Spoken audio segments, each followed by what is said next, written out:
Really? Yeah. Yeah. That's something that the They- first or second largest oil reserves. Yeah. Who's Well, counting? yeah. So how do they follow socialism? Set it at work, Try. to set it up on yours for the live stream. What Yeah, happened? but- And the password if you want Same to go over way. there.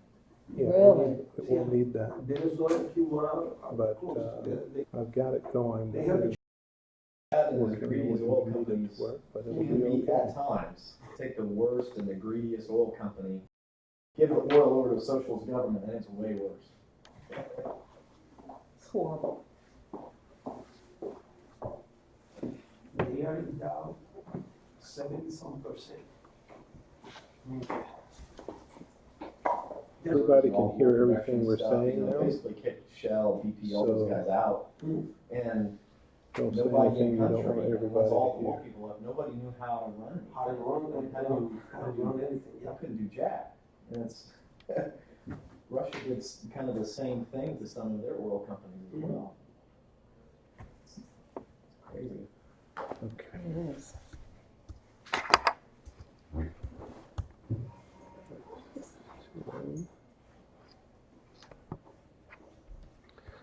So we should station somebody up at the front Mhm. so that, To direct them here. yeah, because people I will could start do that. showing up.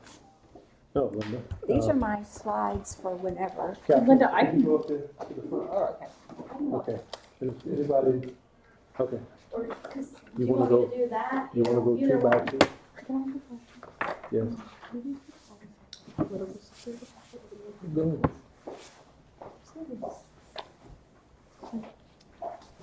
Okay. Pages. Pages. Do you want me to sit back here so I can keep an eye on Yes. this? Okay. You know, if you could go to the page on your computer, Okay. that might be good as well, Okay. just as a double check way of looking at it. But I'm gonna add this, I enjoyed This feed meeting some here. of the people who were in town for the YWAM conference at the church service on Okay. Sunday. I sat next to so the page is index16.lenderfield.org/live. He told me he was a YWAM Okay. guy. Let me just do And it it while has you tell me. It has a password called live and Korean guy, mission of I'm also, able to communicate in my broken Spanish. A Korean guy in Guatemala. They So you said speak that Spanish, he speaks Spanish better than he does English? Yeah. Oh yeah, he Yeah. spoke Spanish fluently. Wow, He was getting his English and his Spanish confused while we were trying to talk to each other. that's cool. okay. Yeah, I found out about the YWAM conference on Friday. When it was almost over. Yeah. Right. With what, Facebook ad, The whatever. password is. But I would have loved to impact, hear Todd White, and it is. because he was speaking, right? Yeah, he spoke. Let me tell you. He spoke. He's a character. Yeah. No, Is it live. For YWAM? I think he 91518. He's kind of an evangelist, but He's an it evangelist. looks like YWAM has him speak pretty often to their gatherings. Yeah. Okay. So that should. He's good.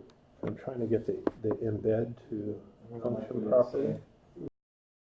Doesn't they can click through and it'll still work. Okay, awesome.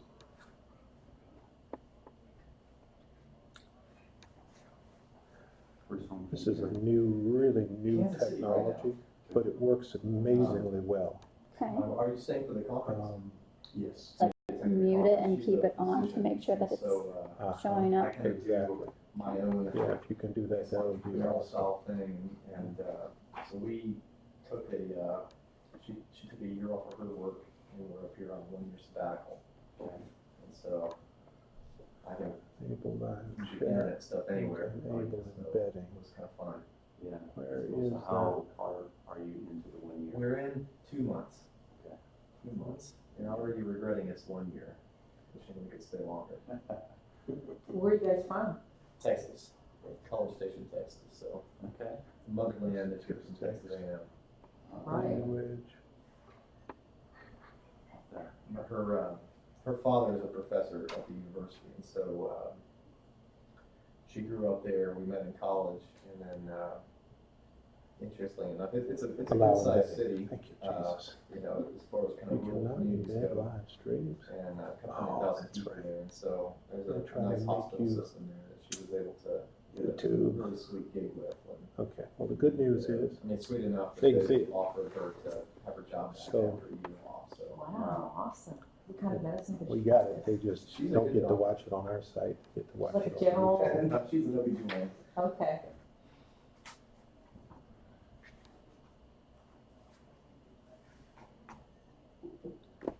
I had a professor in college who was like a 600-pound man. He was an economist, like he was a mess. And he has a PhD in economics, and he said one time he was driving across, it was like during the late 70s or whenever the oil embargo, and he ran out of gas in this little town in Colorado on his way to go fly fishing in Montana. And he said that the only place back then you could gas, not even the gas station, was close to the police station. So this police station, Countries represented. has gas, and it's like, I'm a doctor, I'm on my way to a short meeting with my colleagues. Huge guy. The cop looks at him and says, "What kind of doctor are you?" He says, "A good one." Hey. So the cop goes, Charlie, get your name tag right here.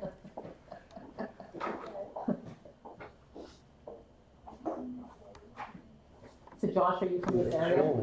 Good, thank It's you. showing No, the I'm from webcam, the South webcam Central isn't Arkansas. broadcasting. Oh, that's beautiful lake, so a lot of lake Mhm. country. Yeah, I live in Searcy, which is about 40 minutes away from Beaver Springs.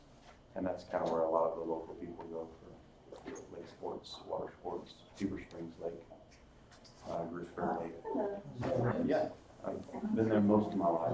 Nice to meet you. Well, I worked it in looks like the only way we're gonna be able to do this is through the, Good to see you. Good to see I you. dream of retiring down through the there. Facebook. And we're those little villages, and Yeah. working for the newspaper. Good to see you.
internet and social media and just be challenged with people like you who I know think much deeper than I do. So it's good to be here.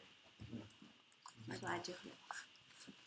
I'm Vaughn. I came a little late, so I'm not sure what the question was, but I'm guessing that's why you're here. Yeah. I'm Clay's neighbor. That's it. But we are neighbors.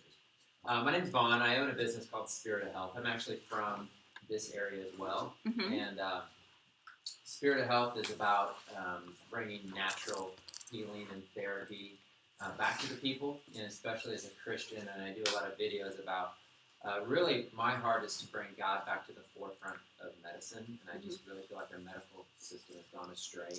And so I really encourage people to get back to God's design of nutrition and healing and herbs and just the natural things that God created. And you know, we do social media. We have somebody we've hired to do social media, but I don't know a lot about it, and I don't even get involved in it. So I'm like really excited to learn about it Very and good. to learn other things that we can do with it again and share ideas with others. So.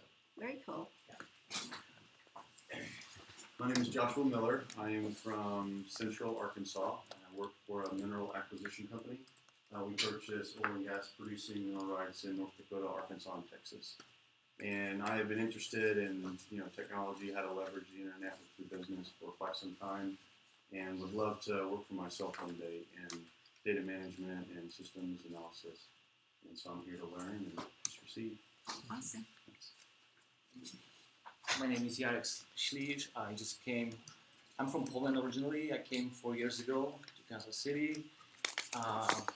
I'm running a coffee shop here in Grandview, but also I'm building website. I'm a web developer. So I'm in transition right now. I want to just leave the coffee shop. So while I'm here, I just want to learn how God can use my skills and how to, I can, improve my skills. Yeah. That's right. Good afternoon, folks. My name is JC. Let's see, I was actually born 15 minutes west of Midtown Manhattan. In another lifetime, I worked in the South Tower. Probably for the last 25 years, I've been a business lawyer in Richmond, Virginia. And it's a long story about why I'm in Kansas City. Why I'm here is because I know Linda. She was probably the first person that Heidi and I stayed with when we were checking the area out. And I'm here because she encouraged me to come, and I'm in between trips between here and Richmond. So, Welcome, JC. thank you. Well, I'm Rebecca Lavrans. I'm from Colorado Springs, and I met Linda a couple years ago through the Kickstart program. And I am actually involved with the business to help eradicate childhood malnutrition globally. I've always been interested in health, and every one of you have said something that I'm interested in. But I'm just here to widen my circle of influence and just get to know people, and especially to increase my interest in or understanding of technology, given the fact that I couldn't even register getting online. By the end of the day, hey. What? By the end of the day, I'm you'll going to be know a how to different do person that. with technology. No, it didn't work. So Okay, Grace. Hi, my name is Grace An. I'm actually working in the technology industry. I'm a pre-sales engineer working for Alexander Open System. They're local. And I'm supporting clients from North Dakota to Texas and Midwest, Wichita, Topeka, and the Kansas City area. I'm meeting at least 10 to 16 meetings a day, not a day, like a week. So I'm meeting various different industry from K-12, university, hospital, enterprise companies. So I cover various industries, but I'm meeting with lots of people. But I would like to bring God in my daily life, and it's just sometimes challenging. You get burned out, you forget about Him. But last year I attended this conference, and I learned a lot, and I had not only in the marketplace breakthrough, I had some huge breakthrough in my life, so I came back. Yay. Wow. Love it. Darren. I'm Darren Hibbs, and I'm originally from Texas, but live in Kansas City right now. And I've been coming to these kind of things for about a decade now, and it's just wonderful that I actually grew up with Linda and her family, and so it's cool. I that knew she's Darren when he was running- 8 years old. I can tell you some stories. Yeah, she's running the show now, so I'm interested to hear what we got to say today. That's right. And Miss Daisy. Well, I'm Daisy Bergen. I met Linda about 5.5 years ago and just loved her. I've been a square peg in a round hole in the prayer movement. Love the prayer movement. Love the marketplace. And Linda's just been encouraging me the whole time. And sometimes I look over, I'm like, oh, we're still doing this. So I feel like my main deal is healthcare. I'm an occupational therapy practitioner who found myself in health challenges last year and began studying platform building and began building my life from the heart out. And in the process have created a lot of different things and have studied a lot of different influencers and really interested in how to make the most of what's out there to synergize all these passions and I really want to hone them in because I created a brand without meaning to and fell into coaching, body positive health and wellness coaching because people could relate to me because they're like, hey, I'm not this big around and you're doing it, I can do it. So, and then I also have an extreme passion for people with disabilities, have spent most of my adult life helping them, and I started a social entrepreneurial venture called Equipping Life where I help people to access medical and therapy equipment. So. Cool. So if you think about the variety of places you're from, the variety of things that you're doing, what's exciting is that we actually all have in common this desire to get something out that God's put within us. A message, the gospel, our skills, helping people. And so that's really what brings us all together today around this topic of the U economy. And so what we're going to do is jump right in so that we can maximize your day here today. I know you'll have other conversations, maybe over dinner, and as the weekend goes through, so you know who you're in the room with now, and I think that's awesome. I am Linda Fields, privileged to lead the IMPACT16 conference every year. Came here to IHOP to do marketplace ministry about 8 or 9 years ago, and you're just at the latest and greatest iteration of how this is all developing. And so welcome you into our journey. Also want to introduce my friend Ramon Williamson here, who'll be our facilitator today. Ramon has a rich history in internet marketing and has a wealth of information that you'll be wanting to mine throughout the day as the time is woven together. And he'll also keep us moving through the day so that we can also hear from Leilani on her social media know-how, as well as Darren on his podcast know-how, which they both have extensive success stories of their own. Sean Blanc was to be here, but he's actually busy helping his wife have a baby right now. And so Sean will not be with us today, but we'll hope to have him back yet another time. Nicole Reed back here is our trusty experienced team lead. So if you need anything, she'll be the one to help you get a solution, and we appreciate her so very much.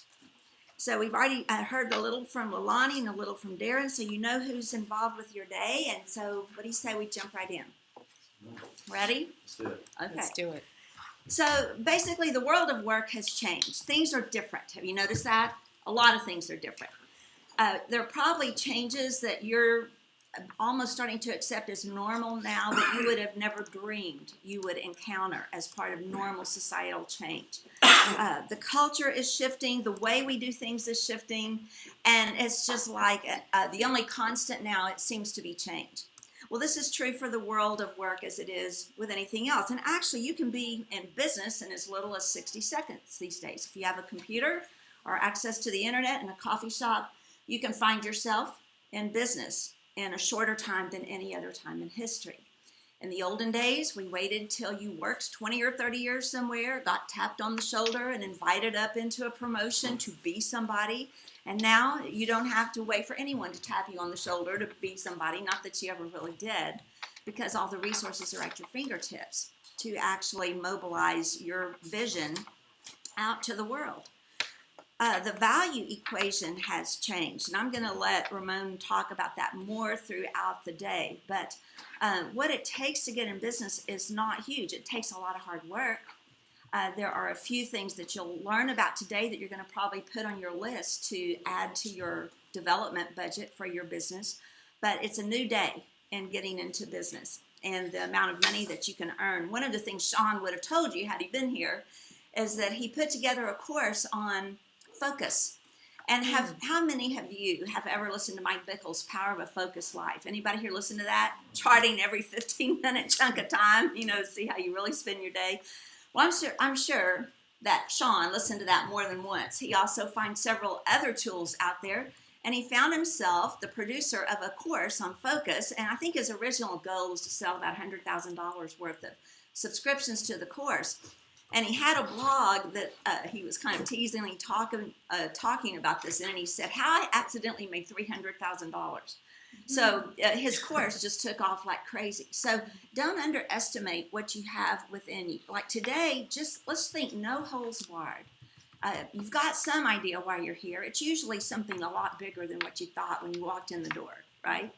And so just even as we go into this day and then throughout the rest of the weekend, I like to encourage people to be asking God, what are you wanting to show me? What are you wanting to invite me into?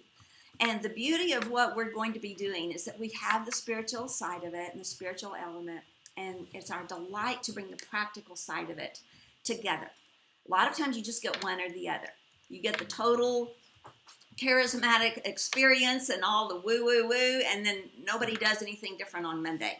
Or you have the Baptists over here who have all the long lists, and they do all the work, but they forgot to find out who the Holy Spirit was. And one of the things Darren and I have in common is that we were in a Baptist church that dared to find the Holy Spirit. Mm-hmm. And so, I love the fact that we had a place where there was such an emphasis on the Word. And that the reason I share that with you, I think it's a lot of how my DNA has been shaped, but it is my desire to bring to the marketplace the combination of the spiritual and the professional together. So we want to help you launch whatever business is inside of you that needs to get out, whatever message you have you want to share, or whatever cause it is that you actually want to advance. Now, here's a quick little graph, and I borrowed this off of a blog site called The Wisdom Economy, and I'm not even sure there is such a thing, but I will tell you that I know that wisdom is what is needed across the board today. If you think about the progression of our society from the days of the hunters. My husband, he's still in here. Actually, now that I think about it. And we went to farming the land, to the industrial, the information age, the knowledge age. So you've either, depending on when you were born, been inundated in one of these, or you've read about them all in history. And the beautiful thing about it is that no matter what season you're in, you have landed on the planet 2016 by no accident. And I always tell people, God didn't pick sissies to be on the planet right now. And it's not that you're going to be so strong you can muscle it up and do it by yourself, but you're the kind of people who just won't give up. I mean, where else would missionaries from 3 countries and 3 lawyers and a bunch of health practitioners end up in the same room to learn about something like this? And so in this day and age, the thing that's called for is a people who want to run hard after God and say, I want to know God. I want to know what's going on. I want to know God's ways. I want to understand what he's actually telling me. Don't you think about that when you pray? Like, God, what are you saying actually in the news? What does this mean? These factors in the economy, these factors in the land. And so all of this is your invitation to say, I want to know God in this season. Not to be fearful and stick our head in the sand and just say, wake me up when it's all over and hopefully I'll be in heaven by then. That's the temptation. And we have other people who get all into the preparedness thing. And, it's not that any of these are like off. I mean, we need to be responsible. We need to be thinking about the times we're in. But at the root of it all, here's what I believe with all my heart. The most important thing you can do is to set yourself on a journey to know God, no matter what. Amen. If that is your core DNA, I don't care what comes. I don't care what natural disaster may come, what economic changes may come. I don't care how much money you make. If you're set on knowing God, you're going to have what you need. You're going to have that resolve in your heart and spirit to navigate the times.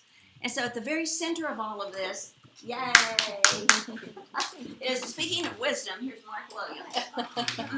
Come on in. Here's a chair, and Nicole will get you another. So while they're getting settled, the point I want you to land on right here is that the most important thing is to set your heart on a path of knowing God. And there's a verse that I quote all the time out of Daniel 11:32 and 33.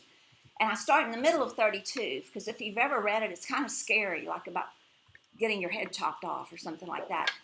in hard times, and I'm not signing up for that right now, but it says the people who know their God will be strong and have strength and take action, and those who have understanding will give insight to the many. Well, that's the journey I'm on, and if you do that in every season, then when times do get more difficult and more challenging, you're centered and you're ready to go. So the wisdom is the great need in our time, this wisdom and skill, and that is what we want to set our hearts on. So you might be asking, well, what's the problem? What is the real problem? Well, first, a lot of people are floundering because they don't know how to adapt right now. We've come into a different era. Everything is so technology-based. Things are different. Decisions are made differently.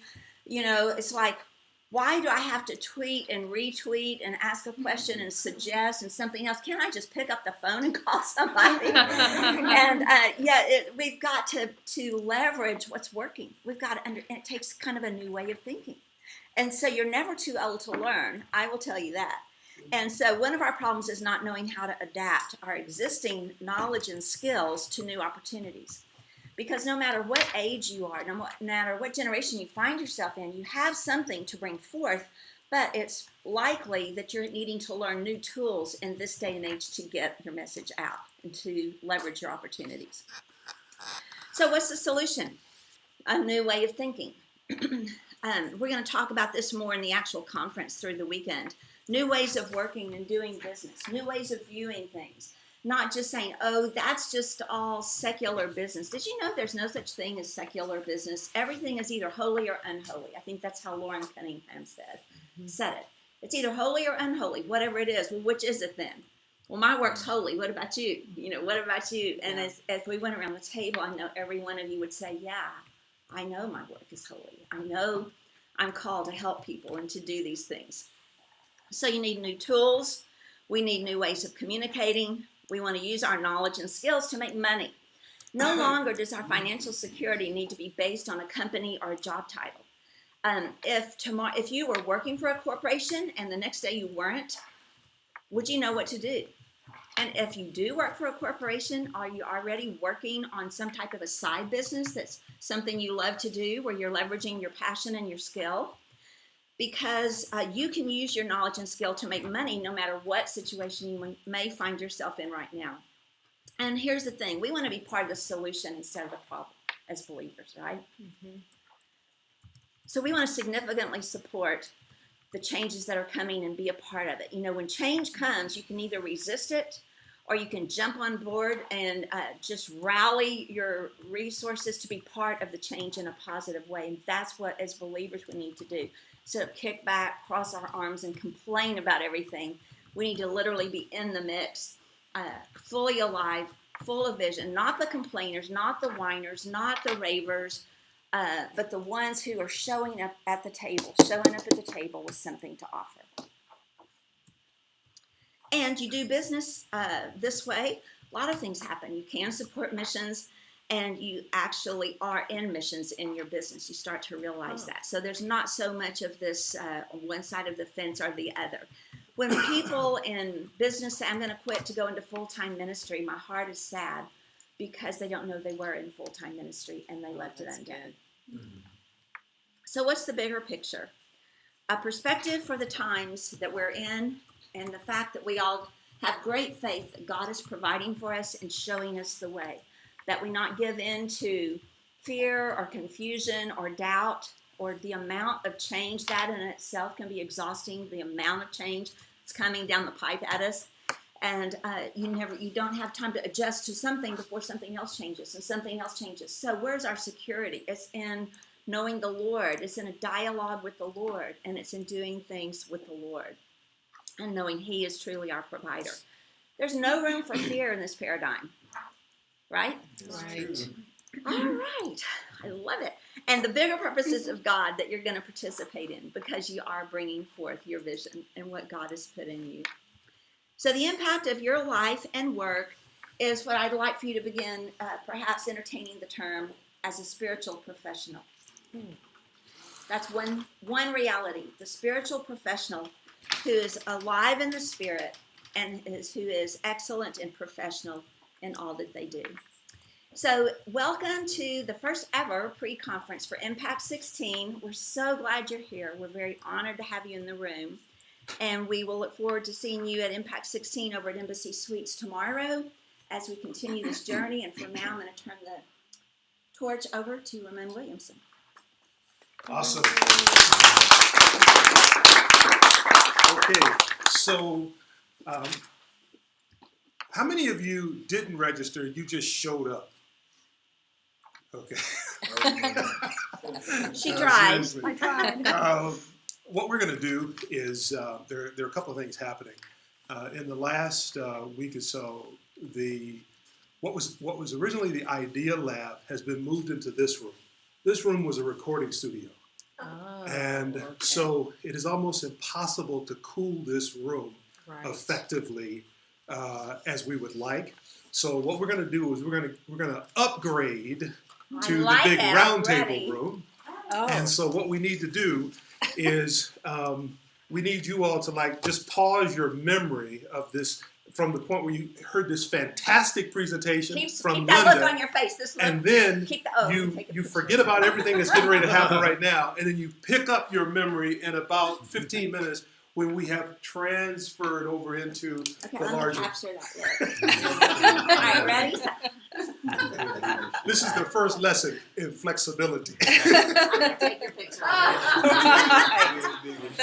Okay, so here's what we're going to do. We're going to do this in hopefully a very quick way. Those of you who are joining us on the web stream, just bear with us, and we're going to transition into the other room. So what we'd like to do is we'll have Nicole, if she'll just lead the way, and you will follow Nicole, and you're going all the way up to the lobby where you came in, and there's a big round table room there that has chairs all the way around it. That's the room that we're going to transition into. So if in the interim you want to stop by the cafe, you can pick up some coffee in there. We've got bottles of water for you. And just take about 10 minutes. Yeah, 10, 15 minutes just in the transition. There are restrooms throughout the facility. There's one just out the door to the left, and then there are others about midway in the facility. So we'll see you in the big round table room in about 10 to 15 minutes. Great to see you guys. Yeah, awesome. How are you? Good, you're looking good. So remind me to take this. Haven't seen you for a while. Good to see you. Yeah, we missed you. Huh? This was perfect for podcasting, right? I'm fine. Bring all that stuff over, sweetheart. Huh? Let's let your hi lady so you can get us chairs.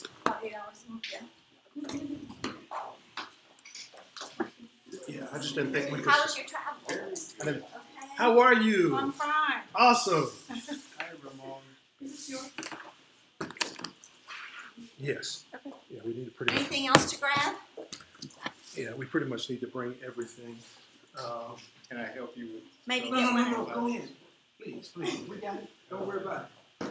Thank you so much for being here. All these chairs back, and I'll start grabbing stuff. Hey, just be flexible. This must have been an incredible recording studio. This is a fabulous facility. Hurts me to. It's no longer a studio.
There's this. Hey, those of you who are joining us online, They get upstairs. we're making a temporary move here to a little bit of a different space. And so you're getting the behind the scenes look at everything. It's our office here. And this is where we're going to be now.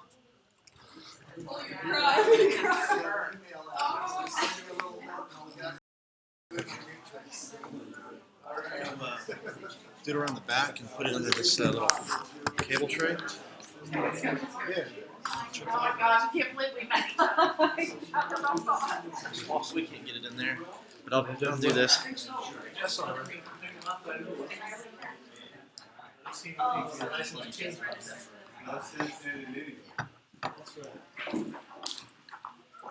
Figured we could touch on life at worst make a good story. That's right. Is this what you did earlier?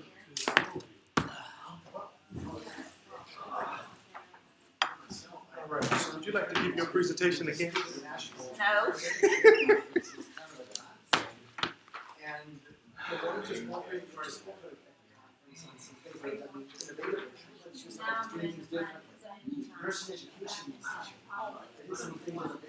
There we go. I think that'll work. Okay.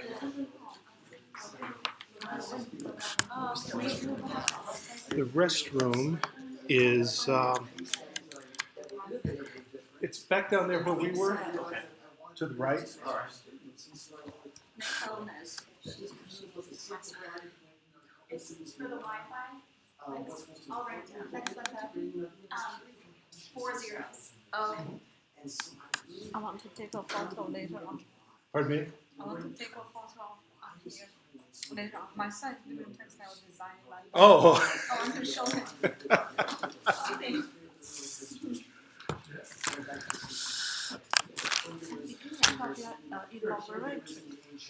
It's by silk. Oh. Okay, we'll get going again in about 5 minutes. Just give everybody a chance to get situated and thank you so much for your patience and allowing us to switch locations here.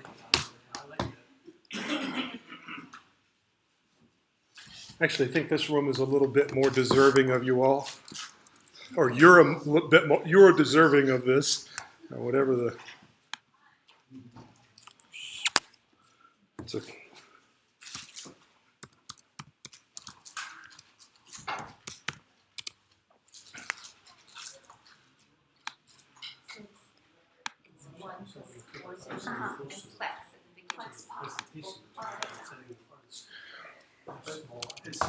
we'll put the, it's the same internet. We'll put that up on the screen there.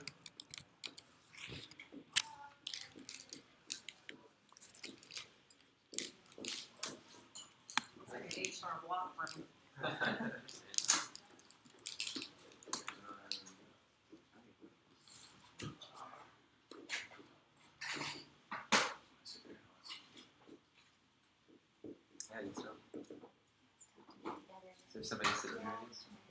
Oh, yeah, yeah, okay. Hey, we'll be getting started here in about 4 minutes, so if you want to grab coffee, water, anything,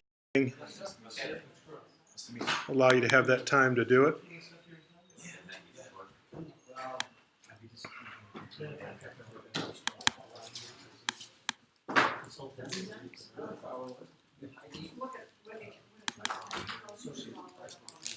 Okay. Okay. Yes. Oh my gosh. That's right. Yeah. That was more recent. Right. Yeah. Okay. Okay. Sorry, sometimes I'll put together. Well,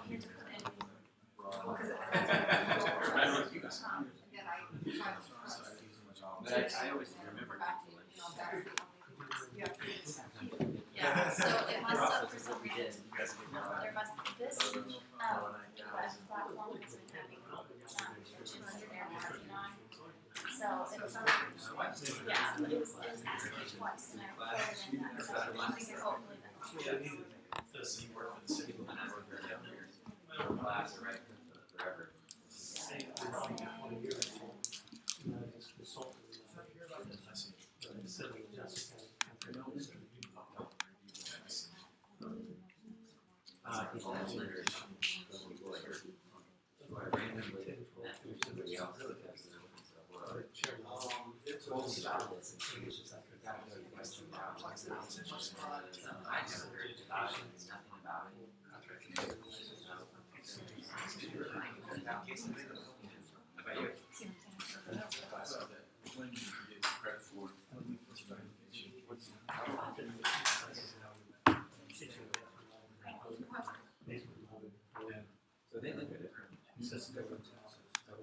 Okay, everybody, we'll give you the 2-minute warning.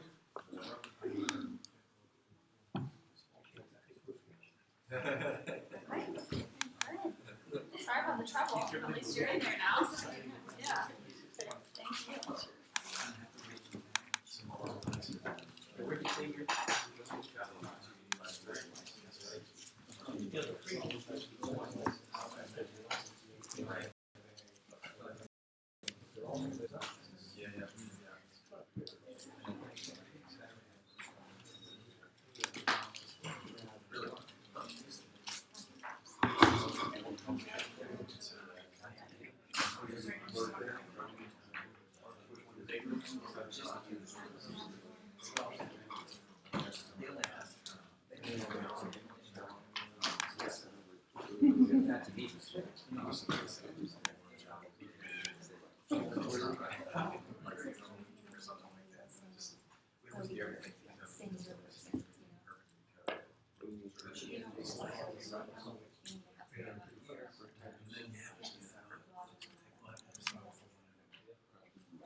All right.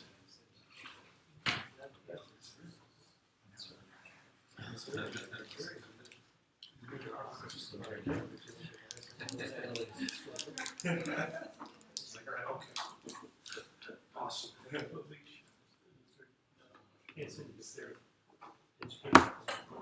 All right. Well, good afternoon, everyone. Thank you so much for investing your time this afternoon. And we're going to get going. And we've all introduced ourselves. And so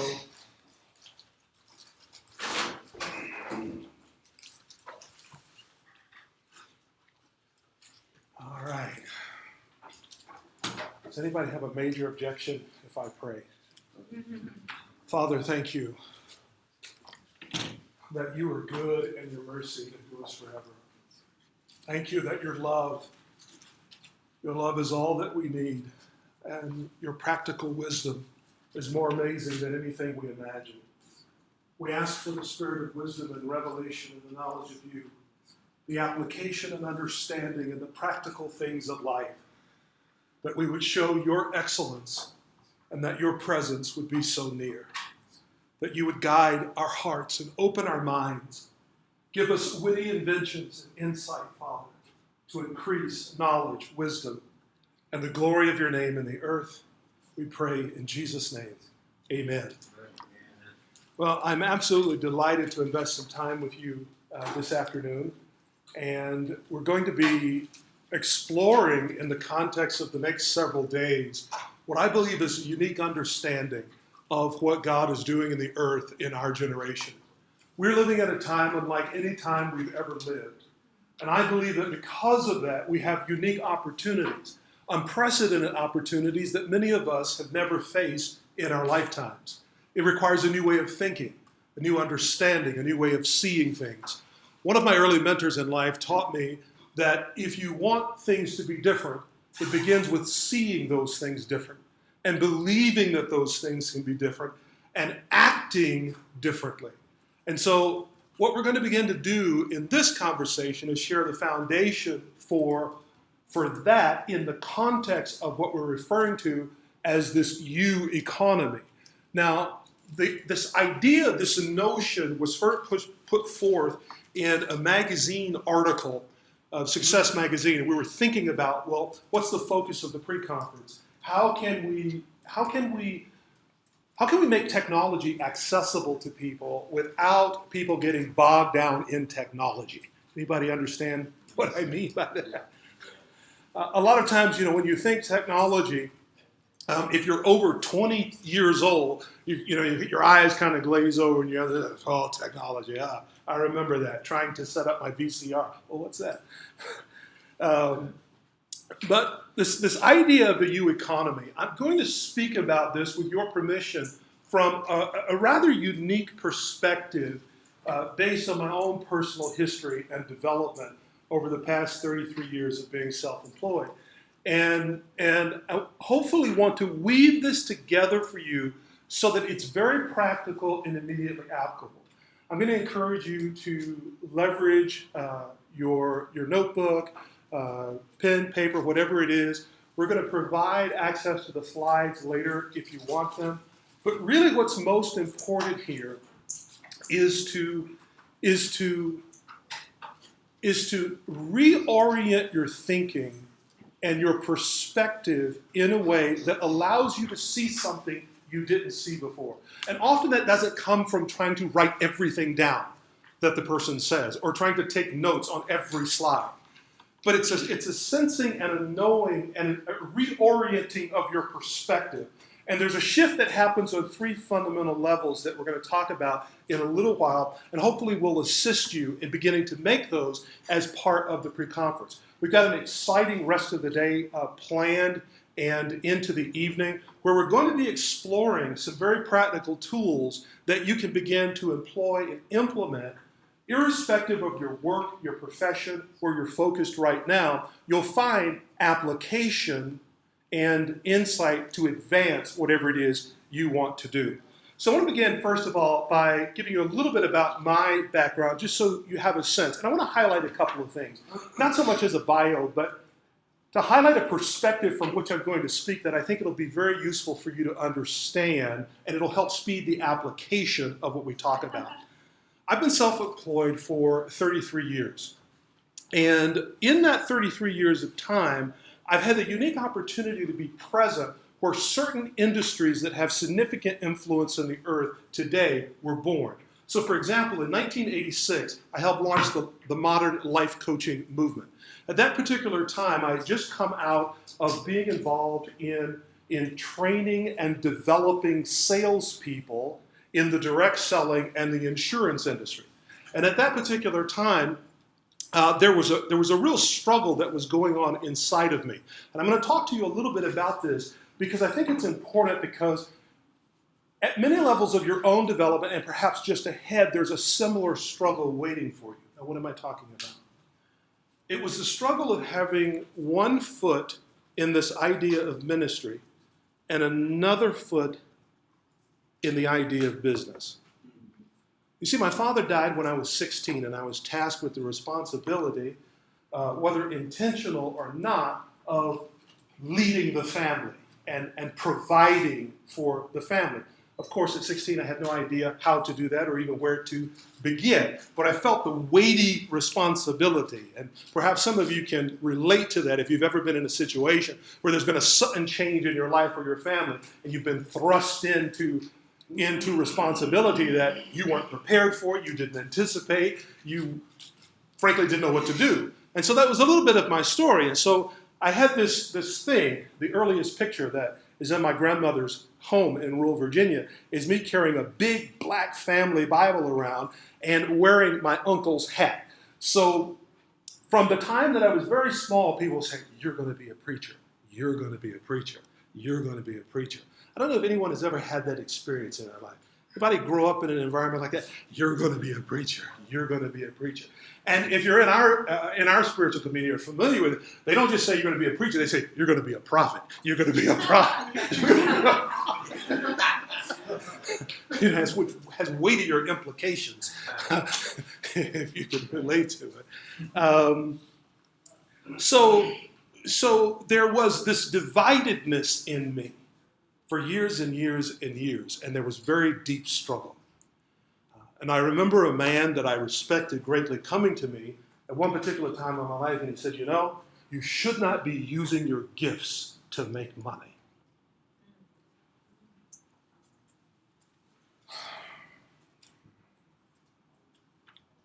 So in 1986, I reached a crossroads, a path, two roads. One was, finally give in to God, surrender your life, do the right thing, and be a preacher. Or go out there in the cold, mean, evil, mammon, go into hell world of business and take your chances. Okay. Now, I say it sort of, jokingly, but it was really presented kind of like that. Evil, good. Evil, good. Okay? And it was years later, a significant turning point in my life, I picked up a book by a man named Law. He wrote a book called A Serious Call to a Holy Life. And the book is a Christian classic among theologians that I've learned later. And the book was and by the way, is very difficult to read. It's written in 1800s English, and the sentences run on for like a minute or two. But there was one thing that leaped off the page in that book that changed my perspective and transformed my life. And that was, he said, all work is holy. He said, if the person in the pew looks at the person in the pulpit as a holy and righteous and devoted call and relieves themselves of that commitment and devotion to Christ in the day-to-day life of work, then they set that person up in the pulpit for an unlivable standard. And they give themselves a way out in day-to-day life. And the reverse is true. I remember hearing just a few days ago, Lauren Cunningham, they're gathering at YWAM here in Kansas City. He said, one of the most significant lessons that God taught me, but there's no secular or sacred. There's either holy or unholy. And it was sort of like, I don't know, it's probably as close as the closest thing. You know that scripture in the Bible where it talks about the baby jumped within her stomach, Of course, no man could probably ever relate to that on any level. But when I heard Lauren Cunningham say that, something sort of jumped inside of me. Yes, that's it. There is no secular or unholy. And so over the course of this developmental journey, I had the unique privilege of being involved in the birthing of the life coaching industry. 1986, I've worked with 100,000 individual and group clients on all different levels. I was involved in the motivational speaking industry. I traveled as a lecturer And again, I'm not telling you things to impress you or to brag about it or to illustrate a bio, but I'm going to weave these things back into the conversation because they're really important, because the unique perspective that I'm going to give you comes directly out of experiences that I had and that I actually saw work, and how that relates to pre-internet versus post-internet. In 1994, I started using the internet to do business. And among other things, I sold downloadable information products. That's a fancy term for a PDF file that you can download from the internet. And something very interesting that happened in my life, because I was traveling to speak prior to that, and something very interesting was happening. I was paid fairly well as a motivational speaker, and I noticed that other motivational speakers who were paid well, and in many cases much more than me, at the end of their speech, something happened that didn't happen at the end of my speech. Now, I got a round of applause and an occasional standing ovation, and people were very happy, and they rated me very well, and of course I got the check. But I noticed that other motivational speakers, when they finished talking, people ran to the back of the room, and they plopped down their credit cards, and they bought stuff. Well, that didn't happen when I was speaking. And so a gentleman that was much, much older than me and much wiser sort of pulled my coattail, and he says, "Hey, Ramon, you've got to write a book. You've got to create products. You've got to have something to sell. Because if you don't, you're missing out on 80% of the revenue." That's what I said, 80% of the revenue. And he said, "Come here, let me show you something." And he showed me inside of his business. And sure enough, 80% of his income did not come from what he was doing as a motivational speaker. There was a different product in his life. And it was an infinitely more valuable product. And the product could go where he couldn't go. So if there are any of you who have a desire to impact people at any level, remember, God took his son and left his book. You having a book is one of the most important things you can do. Not only so that people give you money for it, but so you clarify your message. So you get clear about what it is you really want to say. And in the process of that, you can leverage that same understanding to go from a book to a course to all kinds of other products. Now, there is additional stuff here about Richard Branson naming me a Virgin Media Pioneer. People always ask crazy questions about that, but anyway. I finally did write a book, and I'll tell you the story about that, called 6 Simple Things That Can Change Your Life, that was based on my experience in coaching people, that was endorsed by Seth Godin, Brian Tracy, Mark Victor Hansen. Those names may not mean anything to you, but they were very, very significant in my life as fancy clip. A few years ago, I had the opportunity to help pioneer something called Google Helpouts. Anybody ever remember Google Helpouts at all? Right, that's why it no longer exists. But what Google did was they put me on their website as this life coach. And they said, we want to connect you by video with people all over the world. So I talked with people from India, Pakistan, Russia. I think I've probably coached people in every known country on earth through Google Helpouts. And people gave their feedback. And so they said things like, Ramon gave me specific actions and ideas to implement right away that gave me a daily marketing structure. Clearly understood and articulated the issues and the best approach. He knows his stuff. He helped me figure out my coaching and consulting practice. I think I heard Daisy is in the coaching business, aren't you? Okay, awesome. So you'll want to pay attention to a few things. Offered advice about finding a profitable business idea, marketing, help me focus. Anybody has a business idea that they're developing or at the early stages of it right now? Okay, awesome. So I was skeptical at first. Anybody skeptical about this internet stuff and social media, whether it will work for your business? It was obvious that Ramon had a great deal of experience in helping entrepreneurs to reach their goals. So the U economy. What's this U economy thing all about? You heard Linda earlier talk about the fact that lots have changed in business. I remember growing up and being told by everybody in my family, get a good education, get a good job, and you'll be okay. How many people heard that same speech? Yes. How many people have realized over the course of their adult life that it didn't work exactly the way your mama said?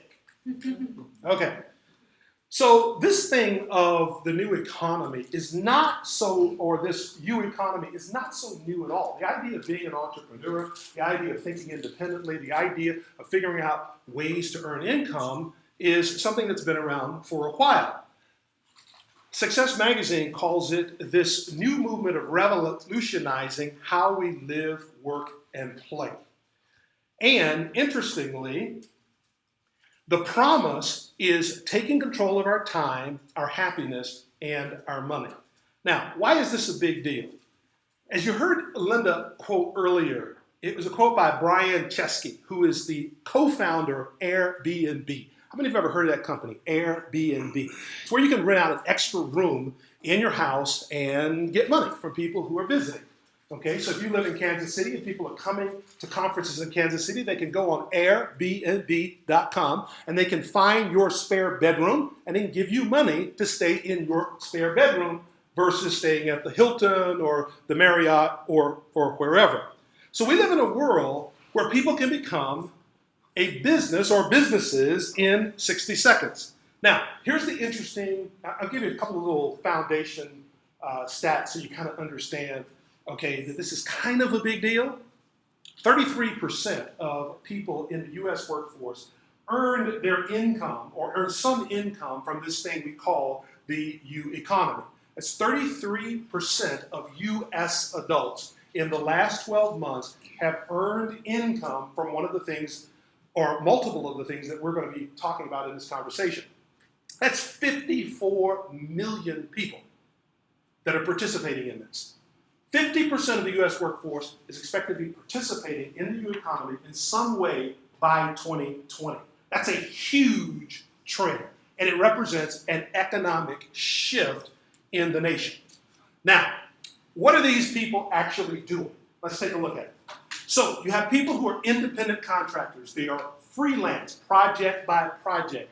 There is a web guy here that's making websites. Yes. So you're in this category of freelance. A website that you should know about is called Upwork. Upwork.com. You familiar with it? Are you registered on it? Okay, awesome. I encourage you to register on it. Why? Because this accounts for a significant portion of the freelance work available online. You can literally set up a free account, and there are thousands of people on that website that are looking for freelancers like web people, like graphic designers, and they will hire you. Now, the reason that most people ignore websites like Upwork is because they're looking at what they charge someone locally. They might get paid $500, and they look at Upwork and maybe it's $250. Okay? And so what happens is they ignore Upwork. But I'm going to show you the secret of the top 10 to 15% of people who are using websites like this, because they're not getting paid what the vast majority of people are getting paid. They're getting paid multiple times over. How many of you ever heard of a website called Fiverr, Fiverr.com? So you do something, you get paid $5. You might be interested to know that the top income earners on Fiverr don't get paid $5. They get paid on average anywhere from $50 to $300 per task. They're doing something very, very different than the vast majority of people who are using that website. So if you're on Fiverr, you want to know what they're doing versus what everybody else is doing. So let's take a look real quickly at what other people are doing. 26% are diversified workers. Anybody here signed up to drive for Uber at all? Have you considered it? I use Uber. Oh, awesome. So there's a group of people who are combining employment, and they're combining freelance or peer-to-peer type activities. See, there's two underlying factors that are driving this economy.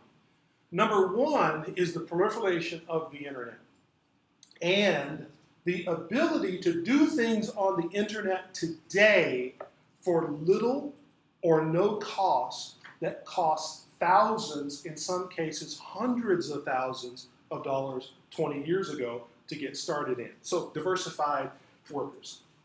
The next group, 25%, are moonlighters. These are people who have a traditional job, plus they do some sort of freelance work or work on the side. How many of you have ever moonlighted in your life? Okay, awesome.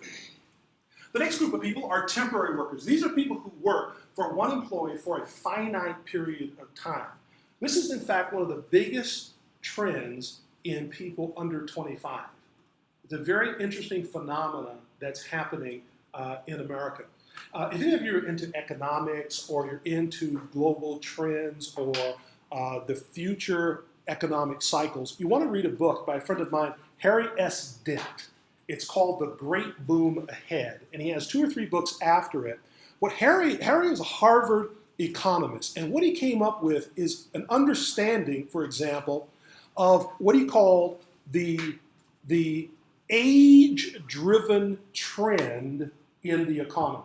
So what Harry figured out, for example, is that households consume the largest amount of potato chips when they're at a certain age bracket.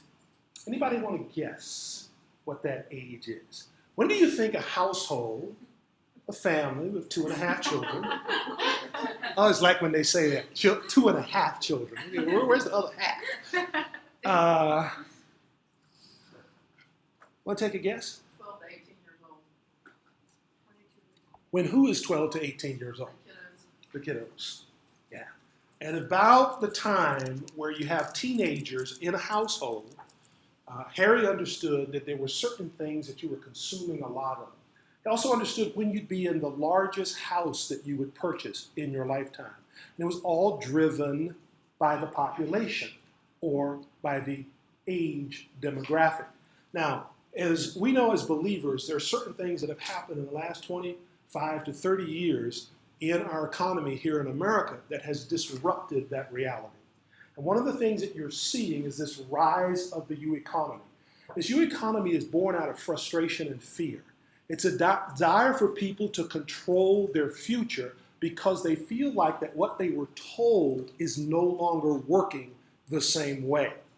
And there are a lot of factors that have influenced this, and we won't go into all the economics right now, but it's important to have a perspective about it. 5% of what's referred to as micro-entrepreneurs. These are people who operate a business with 1 to 5 employees. It's also people who are involved in some sort of direct selling type business. How many of you have ever been involved in any kind of direct sales type business? This is a network marketing company. It's like Amway, okay? People who are also virtual. They work virtually. A good friend of mine runs his business with people who are actually based in the Philippines. His entire staff is based in the Philippines. He's based here in the United States, and they literally run his entire business virtually. So he would fall in a category of micro-entrepreneurs. Now, you may be thinking, Ramon, wait a minute. What about all this stuff we hear about startups? How many of you heard the term startup? Yeah, it sounds really cool, doesn't it? Yeah, I'm going to be in a startup. Well, I was the CEO of a startup last year for about 8 months. It almost killed me. I'm running around trying to keep up with 10-year-olds. Okay, and I'm 51, and at 1 o'clock in the morning, they say, oh, we've got 3 more hours to go.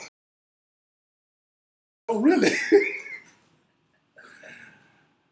going to focus on or talk from the perspective of a startup in this conversation. Why? Because the vast majority of people in America will never be involved in a startup environment. They're not going to go out and raise money from investors. They're not going to take a company public. They're not going to do any idea, an insight, an understanding, a wisdom, a skill, an ability to make something or share something or do something that adds value to another human being. And they're going to go out and actually way in the marketplace. And so that's why we're going to focus just a bit. Let's talk about the 8 ways that people are earning income in the new economy. So the first way is they're sharing. They're selling time, TaskRabbit. Well, you can go on that website and become a TaskRabbit. What does that mean? You can actually pay someone to stand in line for you at the DMV. You can actually pay someone, somebody's rabbit. You can go to TaskRabbit, do rabbit stuff. Next is gigs. Okay? Gigs. What is this? This is an in-demand economy. Is we have you assess what do you know. Because here's what I've discovered. So tell me one thing that you know. Just somebody just randomly. Tell me one thing that you know. Copywriting. Copywriting. Okay, excellent. Does everybody understand, first of all, what copywriting is? Okay. One of those 2 bags is probably one in there. Okay, copywriting. So tell us, what's copywriting? Basically writing orders, white papers, anything, ads, sales ads, PowerPoint presentations. Okay, so copywriting. Yeah. Writing words that sell. Yes, writing words that sell. Copywriting is simply salesmanship in words that move skills that you can develop as a business person. With that skill.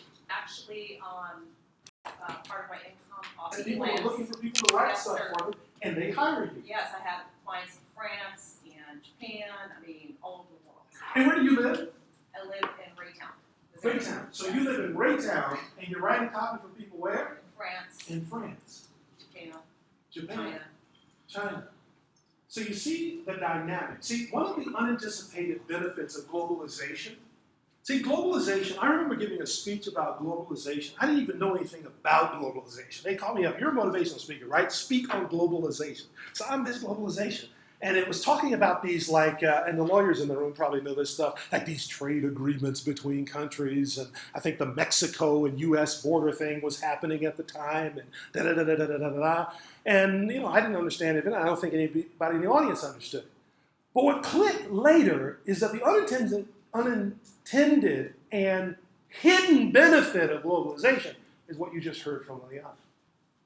You can have a skill here, in wherever else you live in the world, form that skill for people who are other places in the world and get paid for it. Okay, what's another way you earn from copywriting?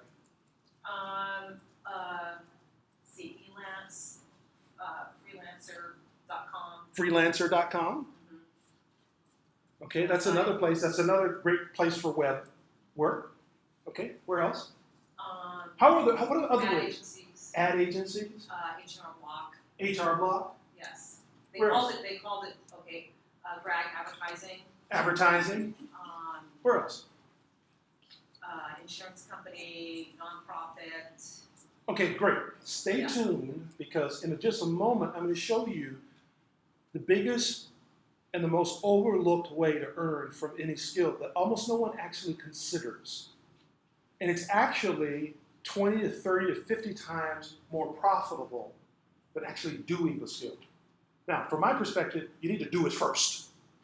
You need to get good at the thing first, but then you can do this, okay? So, let me make the clicker. Isn't this cool that you click it on your phone? Okay. Marketplace. How many of you know how to knit, crochet, make stuff? Go on Etsy, Etsy.com, eBay.com. I have a client right now who's transitioning from a position in a university, and she doesn't want to make the commute anymore. So she's starting to sell on eBay, and within 2 months' time, and she started off selling. Okay, I probably shouldn't say it like this. She started off selling her dead sister's shoes. So her sister died. Once she got over the grieving, Linda's like, oh my God. Once she got over the, no, it's a true story. Like when you do makeup, like makeup, someone tell you, I can't make it up. Her sister died, she got over the grieving, and she realized her sister was like a shoe queen. She had every designer shoe that was made in the last 10 years. The woman had 4 closets of shoes, boxes stacked all the way up to the ceiling, and then boxes on the top part of the closet as well. And so we were talking about this, and she said, I wonder if I can sell my sister's shoes. So she gets on eBay, starts selling the shoes, and the shoes start selling just like that. Okay? So now she's like the little shoe queen on eBay that women are just checking eBay every day to see if she puts another pair of shoes up there because she's selling Jimmy Choos for JCPenney prices because she didn't have a clue as to what the shoes were actually worth. So within a very short period of time, she was able to replace her day job income on eBay selling shoes. What Yes. size shoe did her dead sister wear? I have no idea. I'm just curious. But she's 7.5? she's on eBay. She's on eBay, and she is selling. She is selling. I don't know. That might be an angle. You put in the eBay ad, dead sister shoes. I don't know. Might kill the sales, but might make it easy for you, some of you, to find it. But eBay, even Amazon, has a marketplace where you can sell stuff. People put a high premium on handcrafted goods today. People want something authentic. They want something real in a world where everything is virtual and kind of fake.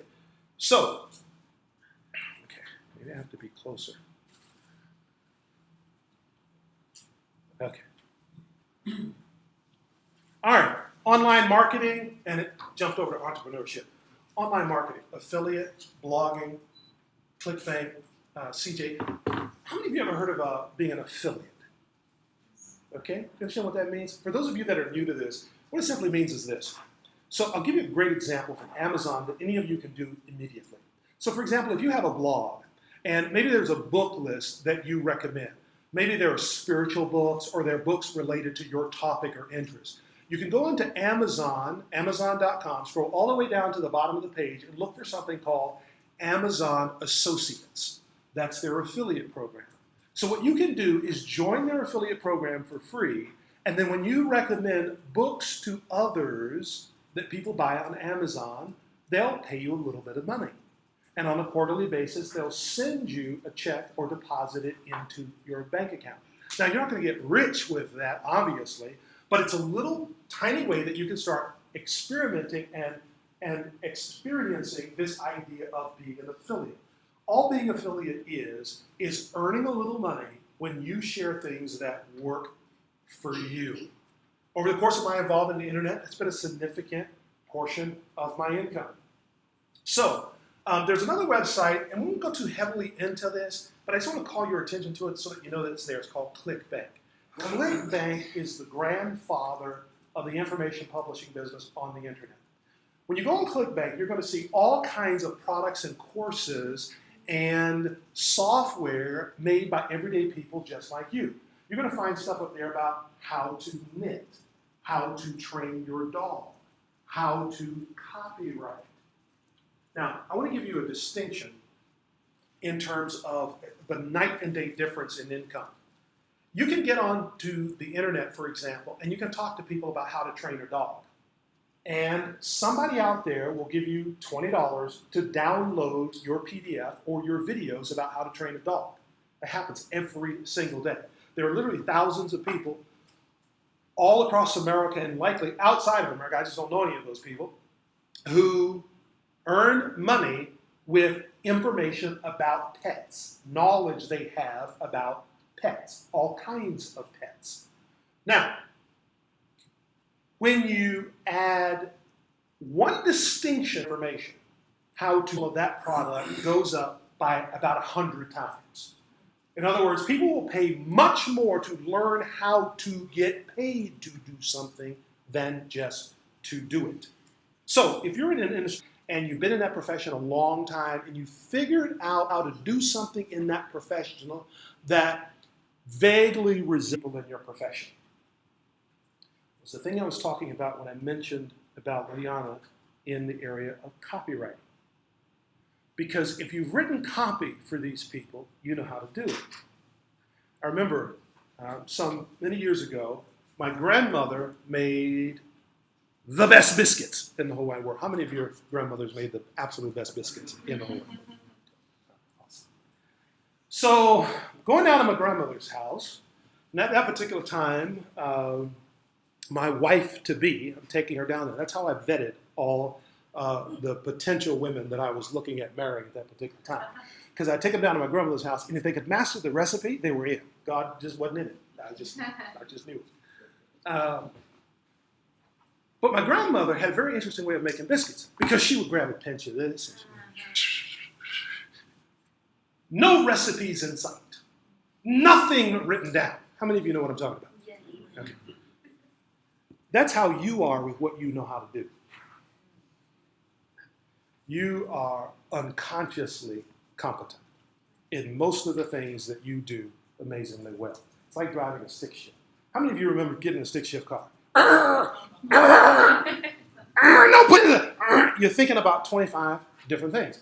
There was a certain point where you got in a stick shift car, you didn't even think about it. You were gone. Almost in every secret closet gamer. Okay, who are you? Really? Used to be. Okay. Once a gamer, always a gamer. Do you realize that there is a website now where gamers stream 24/7? It's owned by YouTube. People actually go to that website and they sit on that website for 8, 10, 12 hours a day. And while people are sitting on that website watching them play games, they're earning money. In some cases, $30,000, $70,000, $120,000 a year playing video games while people watch. And businesses buy ads so the people who are watching see their product, or the people who are gaming just play games all day. That's the U economy. That's the power of taking something that you sort of take for granted, that you don't really see the value in, and applying it in such a way that it can be monetized by you or by someone else. It's a very interesting thought. Entrepreneurship, employing others. We're familiar with that. Direct selling, network marketing. A platform company, starting a company that offers you economy opportunities. There are some people, for example, they're in the business of helping other people connect and do this kind of work. Many companies started out as very small businesses, and they made an app, and that app turned into a company that employs thousands of people all around the world. Anybody know the story of Uber, how Uber actually got started? Uber started in San Francisco as a company that was going to book out cars for techie hipsters that didn't want to drive. So basically, it was a car service. You could call up this car service, and we would send the car out to you, and the car would come to you, and you would, pay money for the car, and so on and so forth. So they were. Then they said, "Oh, this is not working as well. So maybe we should add limos because the limo business is pretty good, and we'll get in the limo business." So they started offering limo services.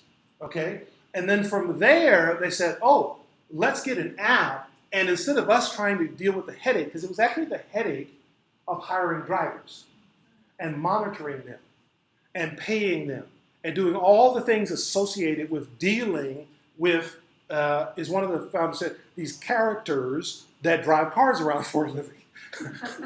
So we got to eliminate that problem. How can we eliminate? Oh, we've got a great idea. We'll just make people who already own cars the drivers. then we don't have to monitor them. We don't have to, license them. We don't have to check them out. We just have to run them through this thing and give them an app and let them go out and make money. And that's how Uber was born. It was basically a little tiny idea business in San Francisco to provide car service, and they created an app.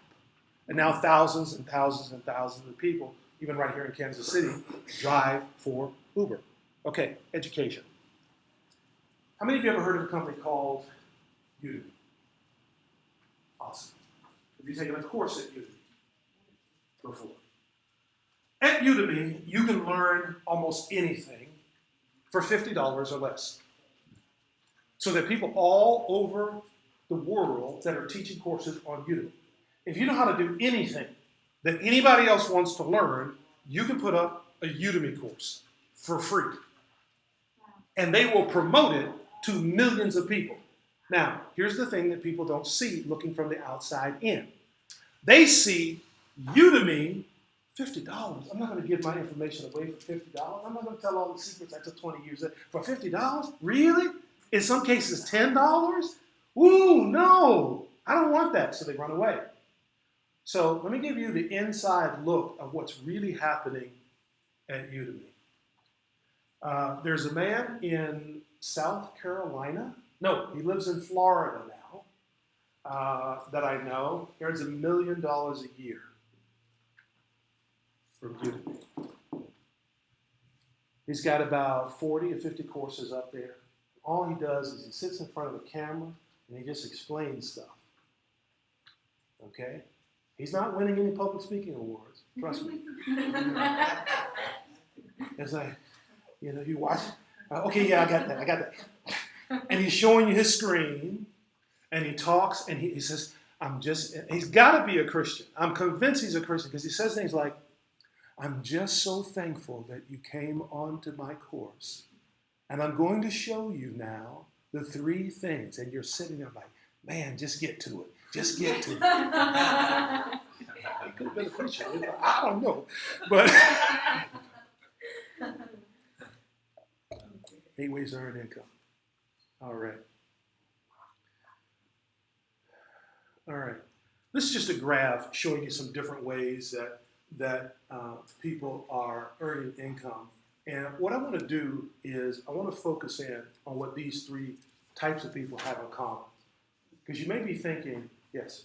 Can you actually go back to you? You said, I'm just going to tell you how people actually earn money. Is it $50 per purchase? Like you may do a video for a course. You caught that, huh? Go back. I normally don't go back, but I'm going to go back just for you. You know that going back thing got some people in trouble in the Bible. Okay. Udemy. The secret. You want to know the secret? They have millions of users. And they're already preconditioned to buy. Let me give you an insight of something that's happening right now. How many of you want to sell something online? You have a product or something you want to sell online. The health business. I was in the health business, still in the health business, the supplement business. The health business is huge online. There's something you said that's very, very important that most people in that business don't do. They leave out the educational component. Because when you go to a website and there are 100 different supplements, nobody ever takes the time to get on the video and tell their story of how that supplement works or how it doesn't work. In fact, a website that you would really enjoy is called Examine. Are you familiar with it? Examine is the leading research site in the world on supplementation. Every piece of research known on supplementation is actually in that website. It's a very, very significant website. You can subscribe as a professional level. You can literally pull up information on every supplement that you won't find anywhere. It's all objective. They're not financed by the supplement companies at all. It's a tremendous resource. Why? You can use that resource to make your videos. Because what no one in your industry is really doing consistently is leveraging the power of YouTube or even live video, for example, to do that. When you go YouTube and then you have a product, because now you can monetize products on YouTube. So I can be on YouTube, for example, talking about weight loss, talking about prostate stuff and, whatever that kind of stuff is that people want to hear about. And on YouTube, I can link up to my Shopify site from within the YouTube video, and they can click and make that purchase. Costs $1.2 million to make that happen in the late 90s. $1,200,000. It was a very expensive proposition. Today, you can do it for free on YouTube. Now, I want to get back here to what I was really saying about Shopify. Shopify. Okay? Shopify on the 13th. What day is it? 15th. So we're 2 days into it now. Shopify introduced Apple Pay. Now, let me show you the implications of Apple Pay. Almost no one understands the dynamic of being able to pay in retail with your phone. If you think that's like cool, imagine the ability to pay with Apple Pay on a website. So Apple Pay has been integrated with Shopify. What that means is how many of you have an iPhone? Apple's got your credit card, and they've got your latest credit card, and they're hitting it all the time. How many of you are on like the iCloud subscription, 99 cents a month? They're hitting it every month. How many of you are buying apps at least once a month? How many of you buy apps it's just like going outside? It's just like, let me try this, let me try that. I just spent 99 cents to get a remote bot because we were using the thing to do something else and I needed to not touch it. And they got another 99 cents. Well, the power of that is you can now tap into that audience that's already conditioned to buy, that they don't think about Apple Pay like money, and they just buy your products and services using Shopify. If you've got anything to sell at all, set up a Shopify site. It's free. You can get Stripe. How many of you have ever heard of Stripe? STRIPE.com. It's a way to take credit cards online without getting a merchant account. That was the biggest trouble in the information marketing business back in the late 90s, getting a merchant account. They wanted your blood type, they wanted your DNA, they wanted the rights to your second child. I mean, it was horrible, okay? We had 2 or 3 merchant accounts and we were watching them every day to see, we get too many sales on that one, we had to switch to this one. It was insane. Now with Stripe, I'm absolutely in love with Stripe. I tell you, get a Stripe account even if you don't need it. Just get one. Just get one. Somebody might want to give you money one day. Just have it, just in case. It's free, and you can take MasterCard, Visa, American Express. It's real simple. Integrate it with your blog and sell stuff, yes. Do they charge like 3% or? It's the same thing that PayPal charges. So what? They could charge me 10%. I still take it. You haven't had like a Square you can put the information. You can use Square too. You can have the thing with Stripe. They got all kind of gadgets with it, but just get it. Just get it and ask them. I sell like this. Tell me how to do it. They will tell you. They got the best customer service that I've ever seen. So, Udemy. There are millions of people with their credit cards ready. Udemy's already got their credit cards. They're course fanatics. They buy courses they never watch. The title sounds good. They just buy it. Udemy has actually told me this. We got people that buy courses. They never watch the courses, but they just keep buying them. How many of you like that with books? Oh, thank God. I thought it was only me. I just go in Barnes and Noble. Just go in Barnes and Noble, sit in the cafe. Oh, that book looks good. That one good. Put that one in there too. Oh, those magazines, give me 10 of them. I got smarter just by being in the room. By the way, for those of you who do like to read and want to get smarter every day, I found something that's really awesome. It's something awesome for you, especially as a thought leader. You need to have insight on the latest books, the trends, things that are emerging in your industry. There's a website called Blinkist, B-L-I, Blink, N-K-I-S-T, B-L-I-N-K-I-S-T, Blinkist. Blinkist is a website where they summarize all the popular books in 15 minutes. They put them on audio as well as do a quick read. And what it does is it gives you the insight and overview of all the popular business and personal growth and development books very quickly. One of the most important things that you can do as a thought leader is know what people are talking about. Does that answer your question relative to Udemy? In other words, put a course up. Put a course up. The course is going to sell just because of the marketplace. You do a little bit of promotion of that course, it increases your sales. And then you get a cut of the cost and Udemy. Yeah, I think Udemy now, I think it's pretty much the same. You get a big chunk of the money. You get a big chunk of the money. Udemy does get a cut. All of these websites get a cut. Don't worry about the cut. Worry about the fact that you didn't have to leave your house and you found a customer. And somebody is 2 o'clock in the morning looking at your course on Udemy. Like, all right. If you know anything about anything, make a course.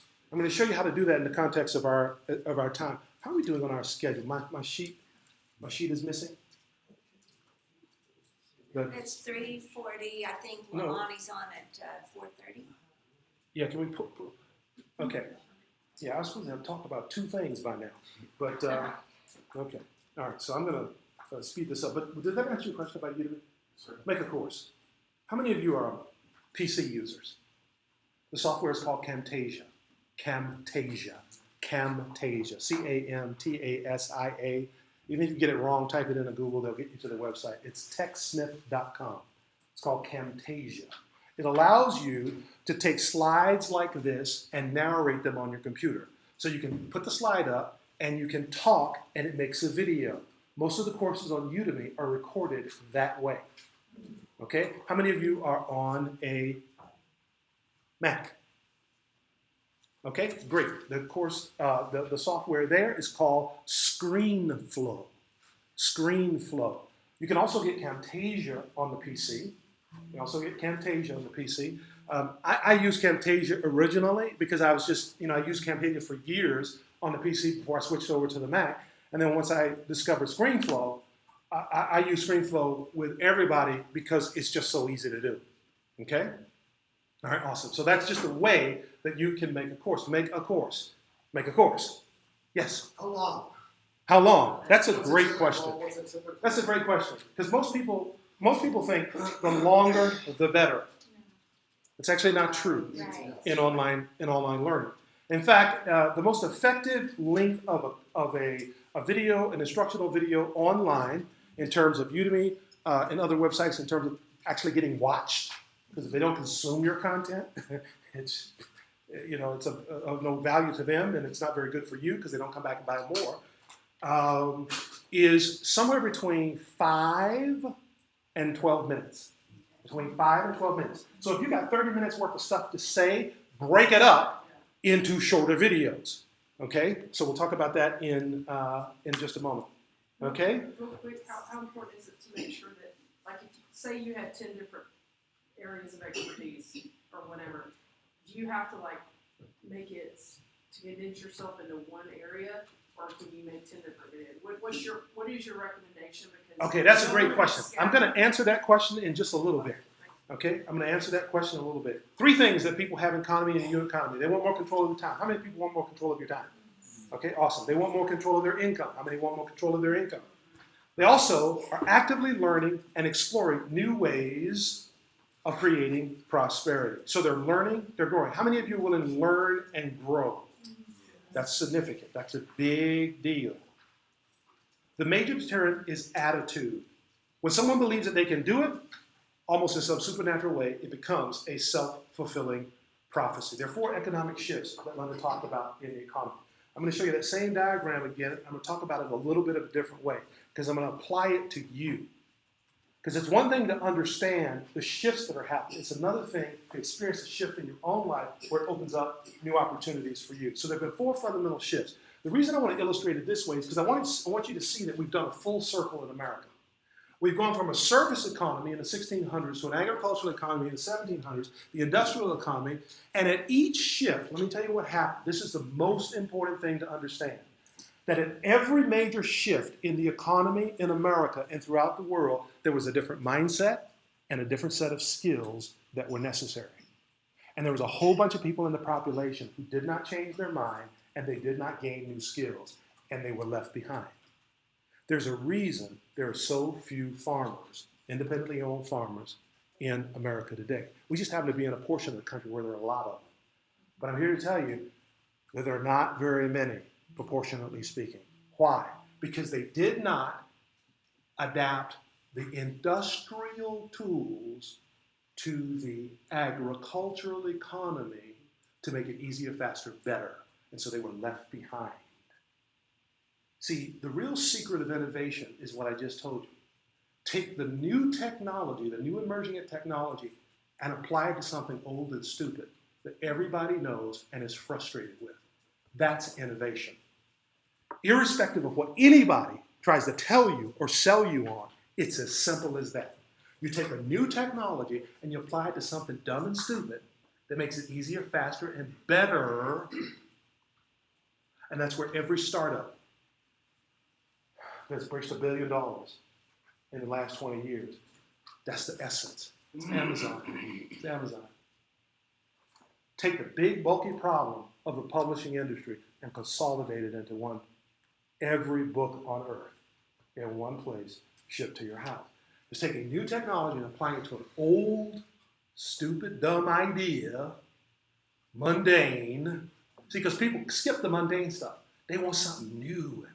Oh man, let me get that new thing. No, people are taking the new technology, applying it to something old, and creating extraordinary wealth. Then we moved to this thing called the information, knowledge, service economy. I say information, knowledge, service because people can't make up their mind as to what it actually is. But the key thing I want you to remember, notice here, we went back to the service economy. America is going full circle in its economic evolution. This is a very important understanding. It's a very important why. Because most people think you can grow your business by putting something up on the internet and the world will come. Wrong. The way you make money on the internet is real simple. And if you don't remember anything else, write this down somewhere in your hand, on a piece of paper. Just don't write on the table. The way you make money on the internet, you go from online to offline to online. Online to offline to online. So I just explained to you the power of Periscope. How many of you have heard of Periscope? Okay, how many of you are on Periscope? How many of you are on Periscope at least once a week? How many of you are on Periscope once a day? What are you doing? Get on Periscope. Download it on your phone. Get on Periscope and tell me on a daily basis, give me a health tip. Show me one product in your store every day on Periscope. Well, Ramon, nobody bought today. Nobody's going to pay attention to you for 6 to 9 months. You're going to be completely ignored. Then they're going to discover you. And you're going to have 100 videos on YouTube. And all of a sudden, your income's going to pop. You're going to go from 0 to multiples of whatever you think was possible overnight. The reason most people fail is because they can't get over being broke. This is another conversation, but I want to just throw it in. So most people fail because they can't get over broke. They're so focused on what they don't have or what their current situation is that they don't invest the time or they don't make room in their day for their future. So they're overwhelmed, their life is full of all the stuff they got to do today, but time keeps moving. And in 6 months, they're no further along in the idea than they were 6 months ago. Why? Because they couldn't get over being broke. One of the most important shifts to make at a mindset level is you make room in your life today for your future. You do one thing. You break everything down into one action. You say, okay, today I'm going to do this one thing. Why? Because in a year, it's 365 things that you did that nobody else did. And you're so far ahead of everyone. Okay? I hope you really get that. Now, what I mean when I say online, they find you online. They say, oh, tell me your first name. Vaughn. Vaughn. Oh man, Vaughn. I saw Vaughn's website. Okay, great. Oh man, I can see Vaughn's face. He's a real person. He's not some guy in, wherever. He's like really cool. He looks the part. He wears flip-flops to a business conference. He is really earthy, man.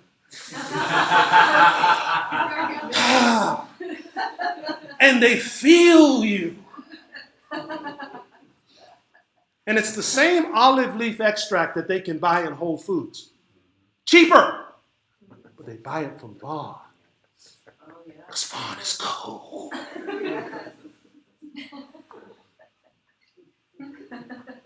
Online to offline to online. See, the vast majority of your competitors in business are afraid to talk to anybody. They're afraid to pick up the phone. They think the internet's going to solve the whole problem. Remember this, the internet is simply a media. It's like a newspaper, just more fun. It's like a magazine, it's just interactive.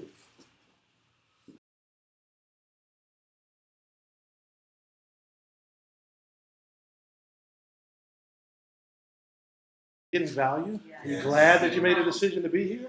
My husband and I did a Periscope together. Yes. And we got more buzz than one of the leaders in our church. We told him how many viewers we had. He was like, really? Yeah. Yeah. Yeah.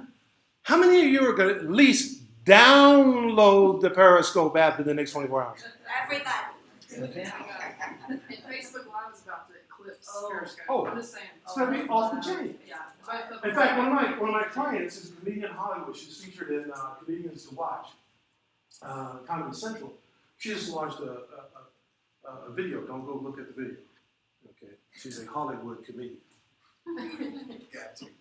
Cool. She's a Hollywood comedian, not a Jesus comedian. A Hollywood. Okay. But anyway, she launched it this morning on Facebook. It's blowing up. It's blowing up. She'll be in the Comedy Central, Comics to Watch, main event in New York. Why? Because she's better than the other? No. No, not necessarily. I think she is, but they may not think she is. But why? Because she's got an audience. She's got leverage. She's got eyeballs. So it's better to put her on the show versus the person who isn't doing Facebook Live, who isn't doing Twitter, who isn't doing it. Does that make sense? Mm-hmm. Does that click? Having an audience is value. Having eyeballs is value. People paying attention to you.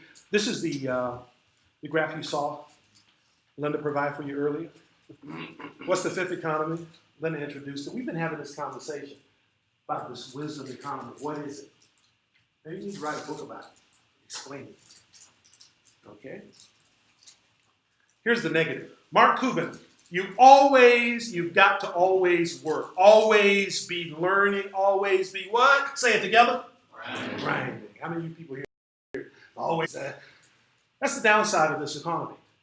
And that's why it's so important, for example, to tap into things. Linda's going to be talking about prayer planning your life. She's going to be talking about tools that allow you to leverage on a day-to-day basis what you need to leverage. Pay attention to that. Pay attention to it. It's really, really important because it gives you an advantage to not just succeed, but to succeed in a way that it serves and helps your life. Okay, overcoming you.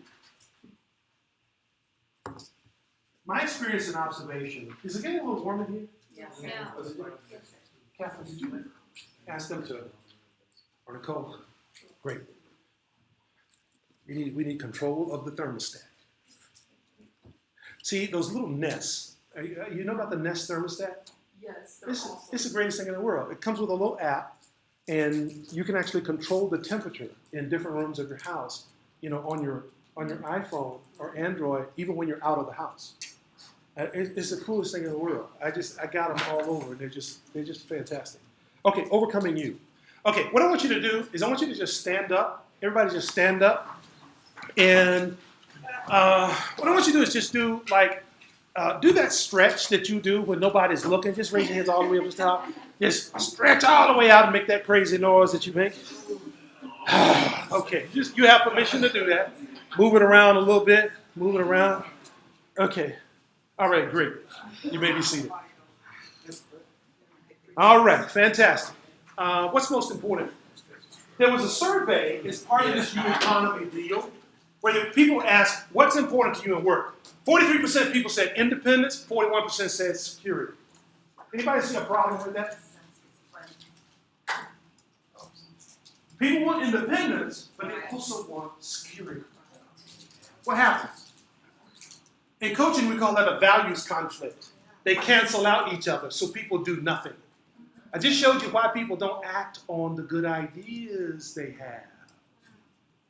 Because they have a good idea, but there's a values conflict. There's something going on inside of you that stops you from acting. You see, the moment you decide what it is you want, what shows up is exactly what's keeping you from having it. Because the decision to do something different triggers something inside of you. It's the idea of resistance. You see, we live in two worlds. We live in the world of what we intend to do, and then we live in the world of what we actually do.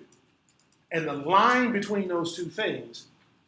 So the question to ask yourself is, before my arrival here, what has held me back? One of the unique opportunities you're going to get to experience over the next 3 days is asking and answering this question for yourself in a very practical way.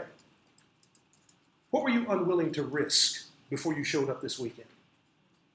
What did you believe was true that is actually not the truth? You believe some things are true. Well, man, I just never follow through. It's not the truth about who you are. It's just what has become true based on your behavior. So you have a unique opportunity to change that, to shift that over the next few days of our time together. Who's up for that? Thanks. Change happens in a moment. The challenge is it takes most people time to get ready. Well, what we're saying to you, what we're suggesting to you, what we're offering to you in this conversation this weekend is that it's time. Are you ready? The difference in people. The level of thinking and action that a person takes is the difference in the practical result that they get. So the thinking and action that got you to this point in your life isn't going to get you to that next place.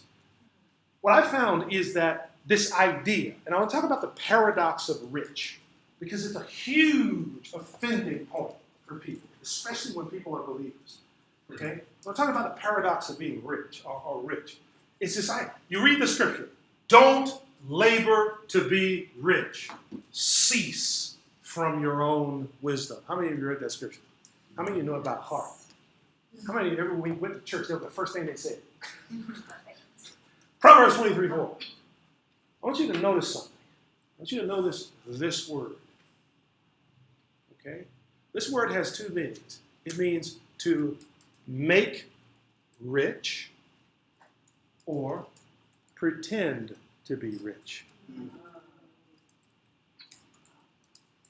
So which one of those meanings do you think God was talking about in that particular scripture? Cease from your own, put it away, stop. There's a follow-up idea. The blessing of the Lord maketh. One typo all the time. And he added no sorrow, burden, difficulty, toil, trouble. It's the same word. So let's back up.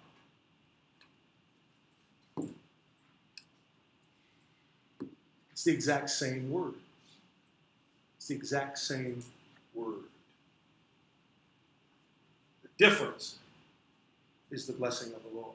The word blessing there is barak. It means presence. It means the working with. It means in the field with. The blessing of the Lord. Linda talked about it earlier. The joy of laboring with the Lord. Joining with him. Understanding that there's no such thing as this is my secular job and this is the thing. No, it's either holy or unholy. You make it holy because of your decision to labor with him in his presence and the blessing. It's the same word. See, this thing comes with Jesus.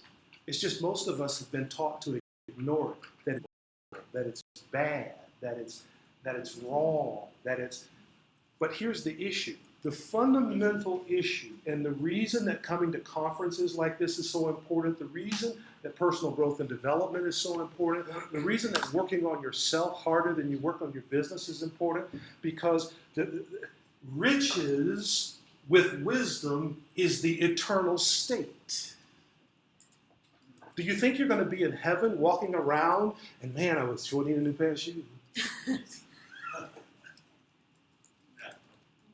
No, this isn't a prosperity gospel.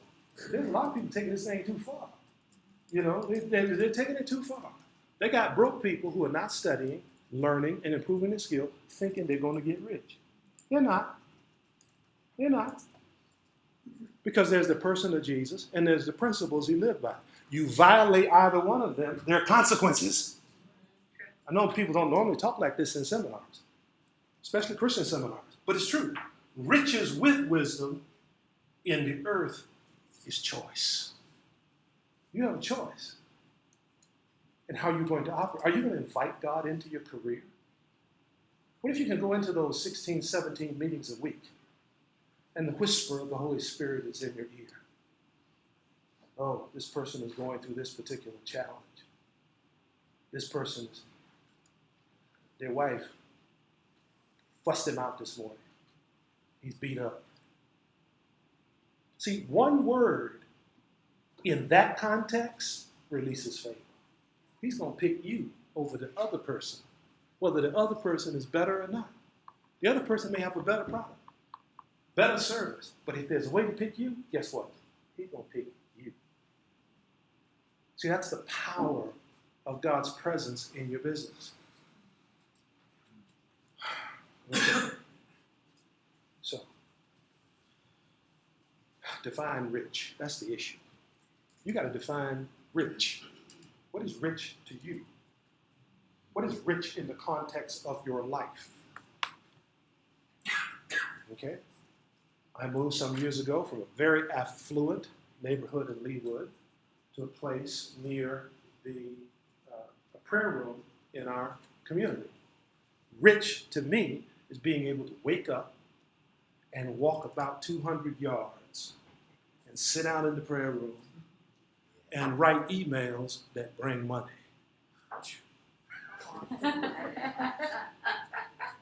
Don't tell Mike I said that. But there's an anointing in that prayer room for email writing. You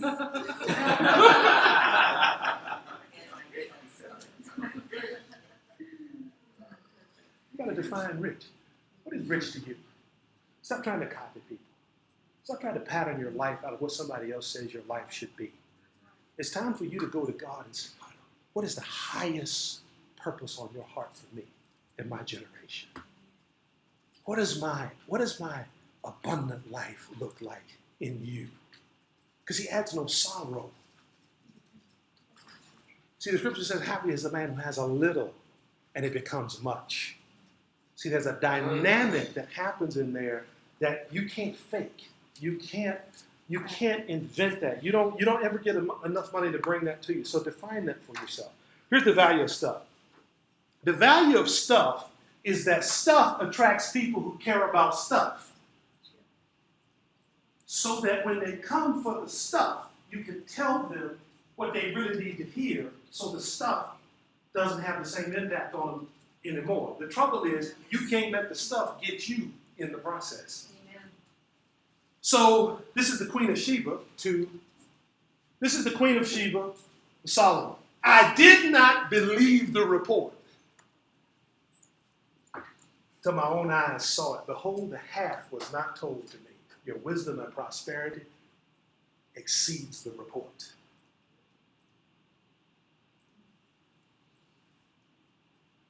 So let's decode that. You're the greatest salesman in the company. I don't know why, but I just like buying from you. I'm dealing with you.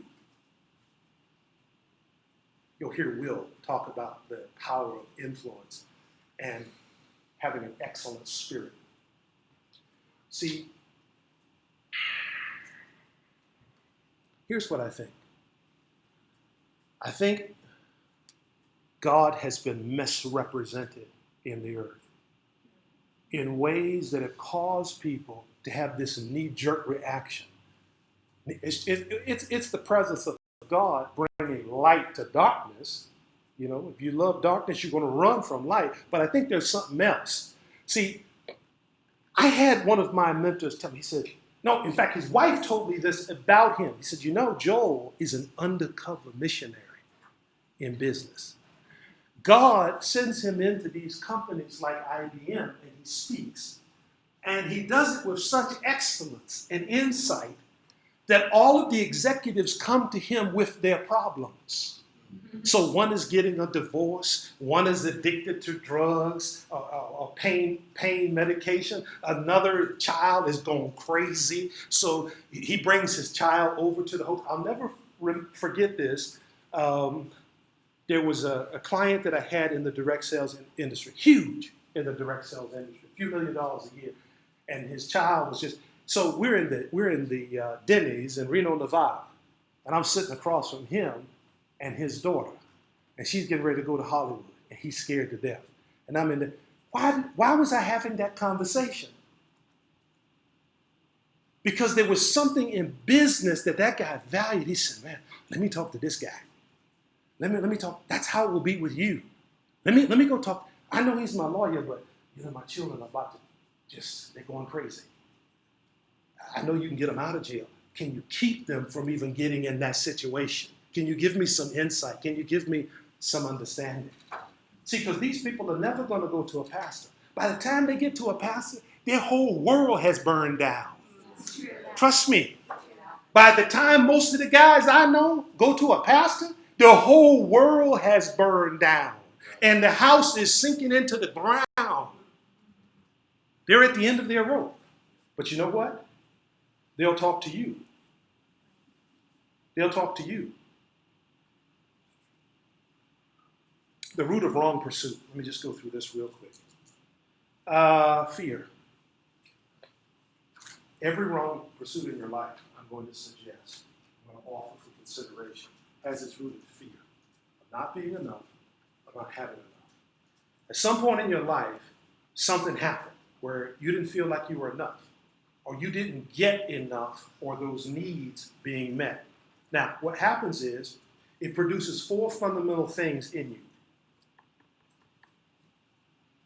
This is the real stuff that you heal as an entrepreneur that allows money and promotion and bigger business to enter your life without triggering the invisible things that you're hiding that sabotage you.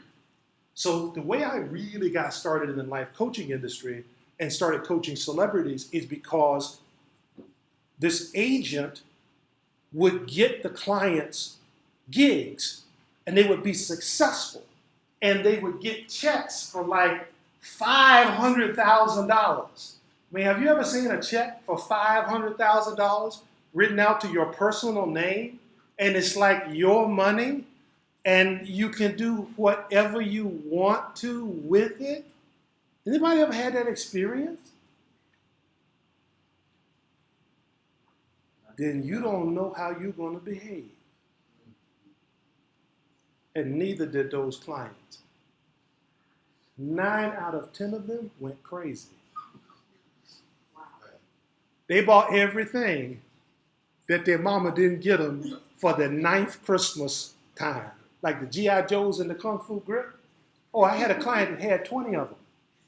All the colors, all the poses, and every accessory. Rejection, negation, self-strength, resignation. One of the things that this thing that we're doing together, this conversation, this journey that we're going on together, helps to bring us to the place where those needs are met by God and they're not exposed or exploited by whatever level of success or prominence that we get. I like the quote by Jim Rohn. Jim said, "Become a millionaire not for the $1 million, but for who you must become in the process." It's actually not the money, but it's who you must become in the process. There are 3 forces of radical transformation that I want to cover with you very quickly. Number 1, story. You have a story.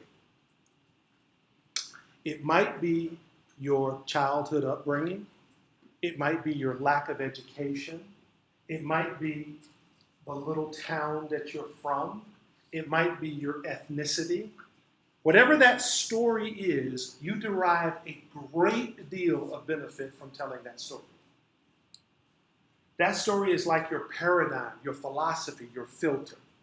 See, most people filter life from the perspective of, well, that can't work because you don't understand my situation. How many of you have ever heard somebody say that? How many of you have ever heard yourself saying that?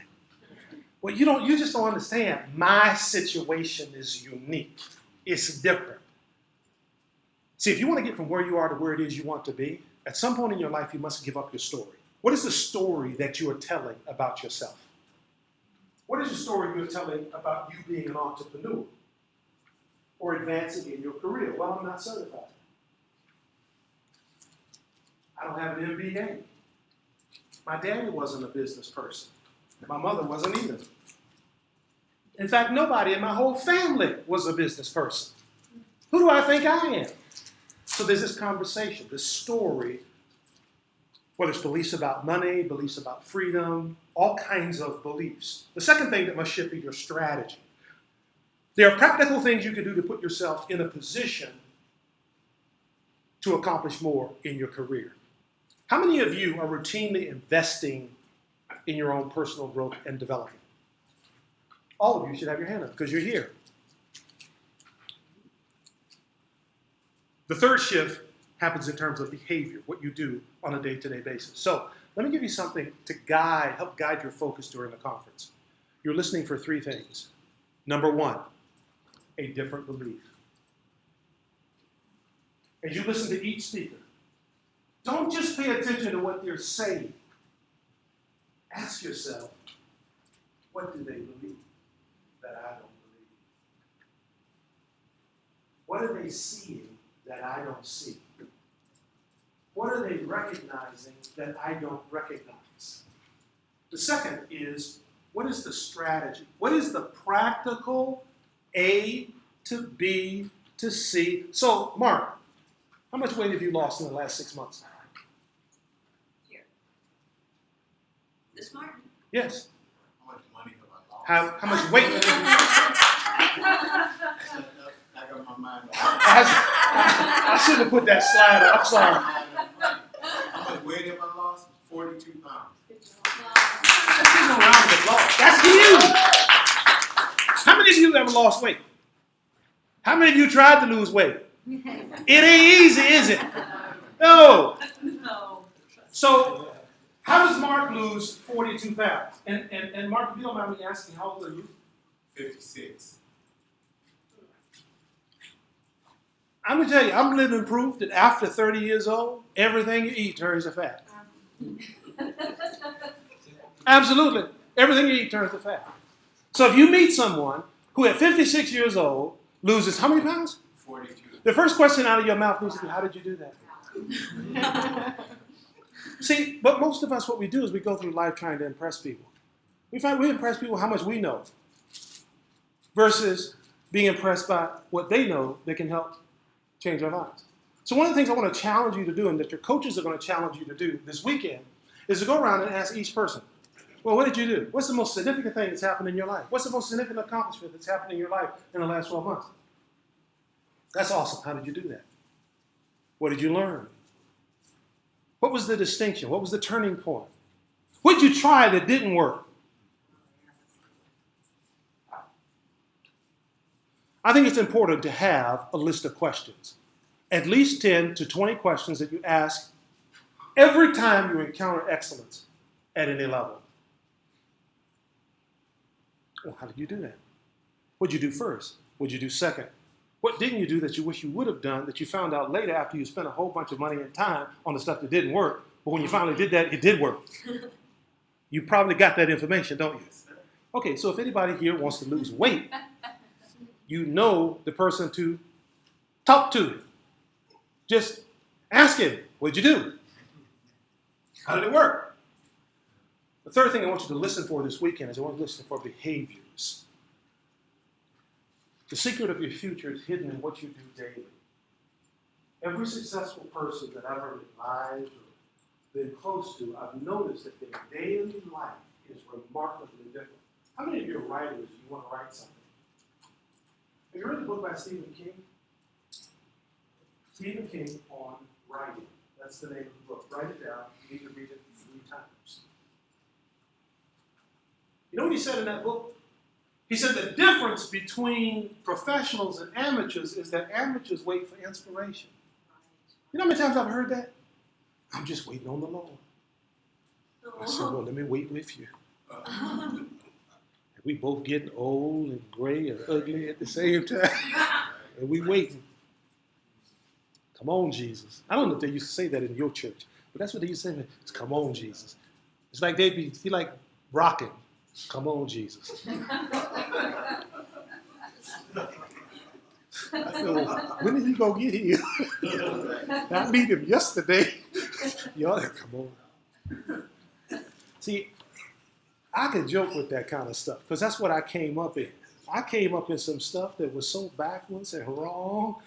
It was so crazy that by the time I was just all messed up. What are they doing daily? What do you do first thing in the morning? How many people know what Linda does first thing in the morning? You might ought to find out.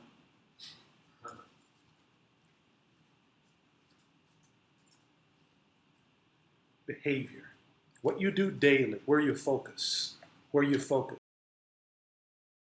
It's going to be a tool that you receive at the end of the conference. Your coach is going to give you a tool called 135.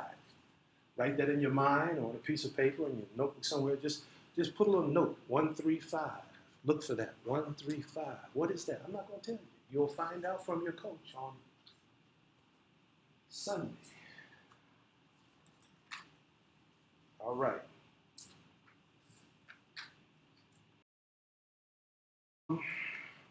Obviously, there is a lot more information here than we'll get through, and it's going to be like that in this conference.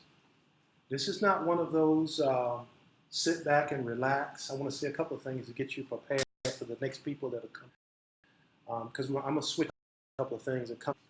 So we're going to mess the schedule up if that's okay with you. But this is not going to be a conference. What do I mean by that? About where are you going? See, Linda's going to challenge you with that. Where are you going? I'm going to challenge you with what do you want to do? What do you want to accomplish? When are you going to get it done? We're going to check in on you. So one of the things that you're going to experience over these next few days that's never happened in a conference like this is that you're going to be in groups. You're here by tomorrow. There'll be a coach in that group. And those coaches are mean. They ain't going to let you off the hook. That's right. You're not going to be able to.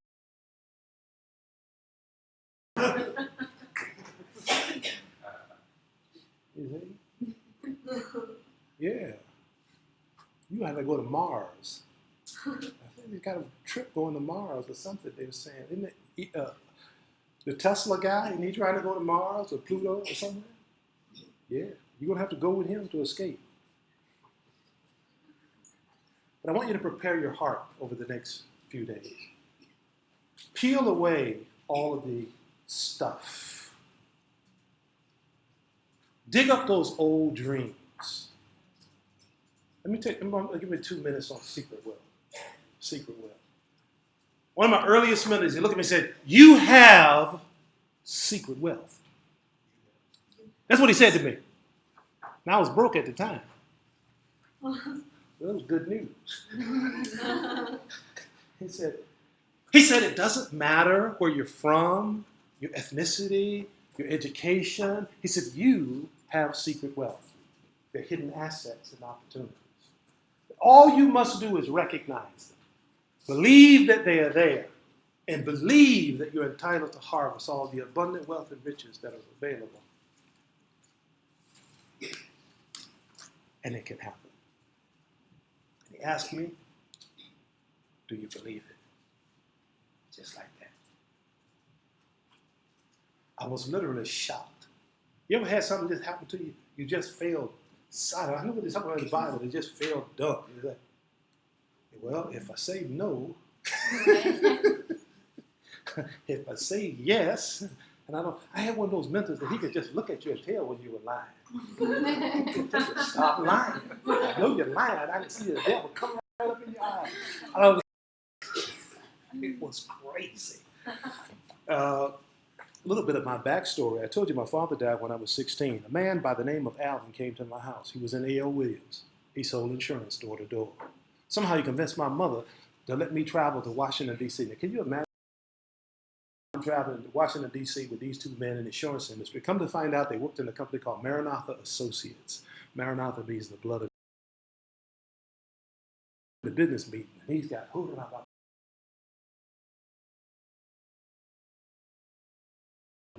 these was 18 grown black men in suits speaking in tongues in a business office. Wow. It blew my mind. It blew my mind. I thought maybe the devil had come up in there for real. And we got to going, and they asked me, do you want to be filled with the Holy Ghost? I said, well, what's that? It was peer pressure. I said, yes. Before I knew it, I was, I said, what are you doing? And then I went and got baptized the next day in Bishop Green's church, just outside of Washington, D.C. and Maryland, because they believed in baptizing in Jesus' name. I wasn't baptized in Jesus' name. They just dunked me in the water. I don't know what they said because I was on the water. But at Bishop Green's church, they said, I'm baptized in the Holy Ghost. I come out of there, again, I had to go on again. It changed my life. Because for the first time in my life, I saw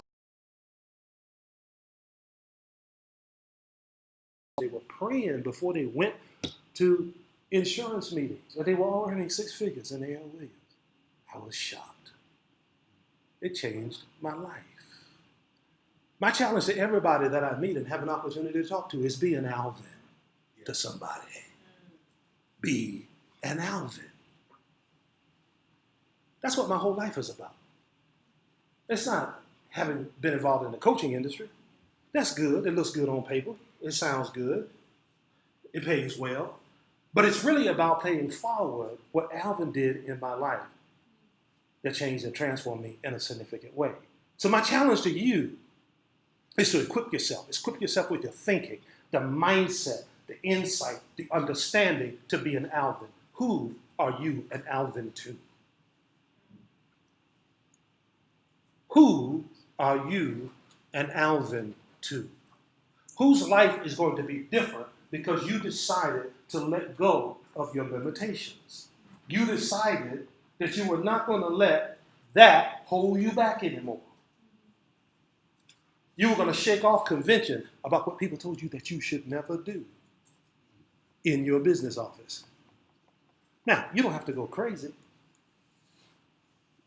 The whole world wasn't looking when we were holding hands in the business office. In fact, it was after business hours. They were just sitting there. They were talking, and I know now they were talking, man, we got to get this guy right. We got to get him straightened out. They were talking and scheming, figuring out how they were going to work on me without me knowing. That's what you got to do sometimes. Okay, hidden assets and opportunity. What is an asset? I'm going to go through this real quick. Tangible and intangible.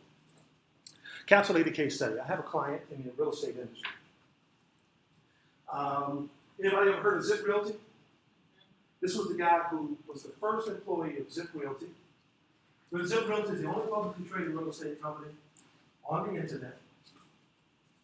He was a broker of record in 30 states. He was a top 10 producer with RE/MAX, earned millions of dollars in real estate. In fact, earned $1 million in a day when Zip Realty went public. At one point, he had $350,000 in invested real estate. In other words, bought bad houses and fixed them up. The information that he packaged in a product earned $750,000 in the first 90 days of packaging the information. I want you to process that. It took 3, 4, 5 years to build up $350,000 in real estate that had, $350,000 worth of value. Little ragged houses that he He put the information on how he did it into a course, and the course in a period of 90 days generated over $750,000. What I'm showing you is the power of an intangible asset versus the power of a tangible asset. See, each of you have intangible assets as a result of your life and career that are the hidden assets and opportunities. There are things that you know not about law. See, law, you can go get that out of a book. But there's something you learn in applying the law, how to talk to. How many of you have done a jury? You approach a jury and how you read a jury that you know. And those things are different from what other people do. Could you teach that? Could you share that with others? Could you mentor others in some way? Okay, so let me give you an idea of intangible assets. Knowledge, expertise, education, ability, skill, attitude, inventions, thinking, perspective, habits, compassion, hobbies, content, a particular business model, a methodology, relationships, goodwill, customer lists, customer loyalty. How many of you own a business? Okay, do you have a list of all of your customers that you've worked with since you opened that business? How often do you contact them?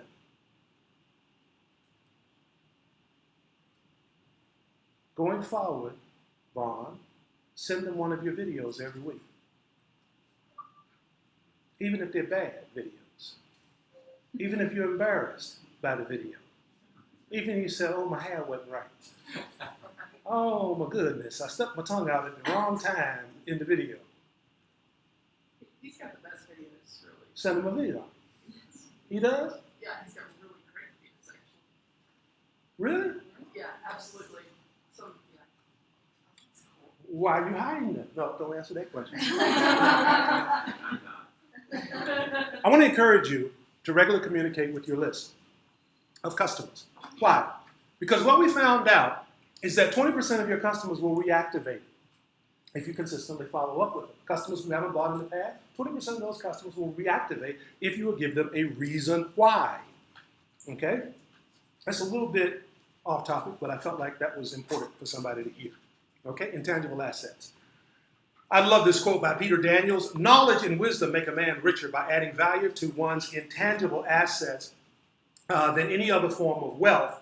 The value of intangible assets is much more than the value of one's tangible assets. They're hidden assets and opportunities. Let me give you 3 core assets: wisdom, network, and compassion.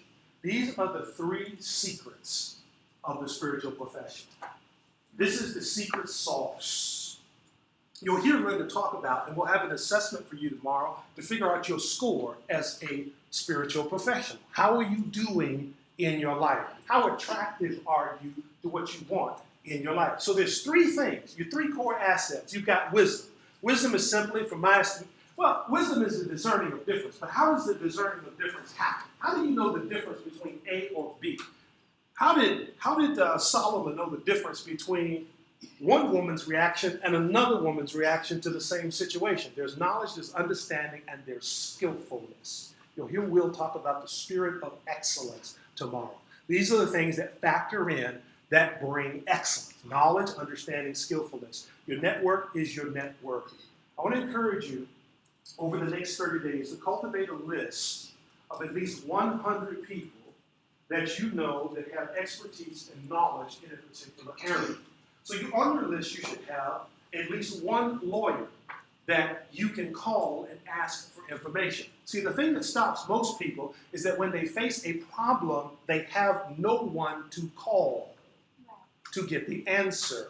So they go on Google, and 3 hours later, they're frustrated, and they give up. Anybody ever had that experience? Don't raise your hand. Turn to the person that's sitting next to you and say, I'm impressed by your honesty. Compassion. Caring is a very real value today. Caring is a very real value today. Who are the 25 people, or the 12 people, or the 7 people that you are nurturing a relationship with? Who hears from you on a regular basis? One of the things that I really admire about Linda is she has a way of connecting with people. You know, you would think as a motivational speaker, I would be good with people. I'm not. I'm good on the stage. Put me in a small crowd and I'm going to stand at the back of the room until somebody asks me a question. Then I can talk all night. How many of you are like that? It's important to know yourself. So there's something hidden in you. There's something hidden in you that will never come out. So over the next 3 days, challenge yourself to bring it out. What are the wisdom nuggets, the insight, the compassion, the understanding that's buried inside of you? What are you holding back? What's the treasure in earthen vessels that Jesus has put inside of you that you are, remember those 4 things we talked about? Because of rejection, you go to negation. Negation is going to negative about yourself. You're presented with an opportunity, you immediately go negative. Well, I couldn't do that. I don't have that experience. I've never been in that situation. I don't have money for that. I've never seen. How many of you ever catch yourself doing that? You immediately go to that negative situation. You start downplaying who you are. You start downplaying what's possible for your life. And guess what? Remember that earlier quote? It becomes a self-fulfilling prophecy. 3 core assets.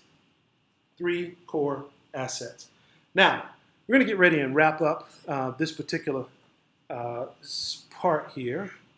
I'm going to just give it a few, let's take a minute or two. And any questions about anything we've covered? I know we've covered a lot. And there's some very, real nitty-gritty practical things that we're going to cover. With your permission, we're going to shuffle the schedule around just a little bit. But I want to make sure that you have a context for understanding what you're about to hear. Okay? Make sure you have a context of understanding what you're about to hear. Because Liliana is getting ready to talk to you about social media. How many of you have a social media account? If you're on social media, what I want you to do is go ahead and pull it up on your computer. Maybe you have a Twitter account. Go ahead and pull it up on your computer because, and I don't know what Liliana, exactly the way she's going to bring it out to you, but whatever she tells you to do, I want you to be mad to do it immediately. See, the difference between successful people and people who struggle is successful people take action immediately. They're not scared to be wrong. They're not scared to look bad. They're not scared for it not to work out. Broken, struggling people, like I was a lot of my life, I would have a good intention. Man, I had the best intentions of anybody in the world. I mean, anybody ever, okay, yeah, I'm going to do that. I'm going to take action on that. But I never did. So I want you to pull up your Twitter account. Open up your Facebook. Get it up on your computer. So when she tells you to do something, like tell them to tweet something. Teach them how to mention somebody. Tell them how to go friend each other. Everybody in here should be following everybody else on Twitter. So we keep tabs on each other. What you do? Oh, that looks good. I want to see your videos. I want to see a video on Twitter, man. If I don't see a video on Twitter, like every week, you don't have to go every day. We give you some grace. Every week, just show me a video. Because they used to send you videos up. What'd she say? They're awesome. Awesome. Yeah. Really? She said they're awesome. I thought she said they were off the chain, but it might have been my paradigm. I don't know. But get your Twitter up. You might think, see, let me show you the power of this. You know what the power of social media is? I'm going to tell you from working with these little handful of celebrity clients. You know what I noticed? It's social proof. It's who says so besides you. See, if somebody has a big Twitter following, you're kind of psychologically, let me check out, let me see what they're talking about. They might have something I want to hear. If they got 2 followers, what do? Right. Or an egg head. It's like, see ya. Liliana's going to help you get right in the area of social media. But here's the bigger thing. Here's the bigger thing. You know really the power of social media? Facebook has how many people on it, Liliana? Like 8-something billion. 8 billion people. Facebook is a nation. Exactly.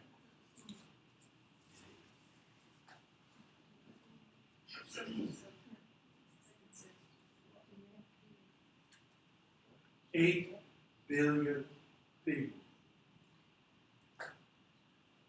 You're not on Facebook, you don't exist.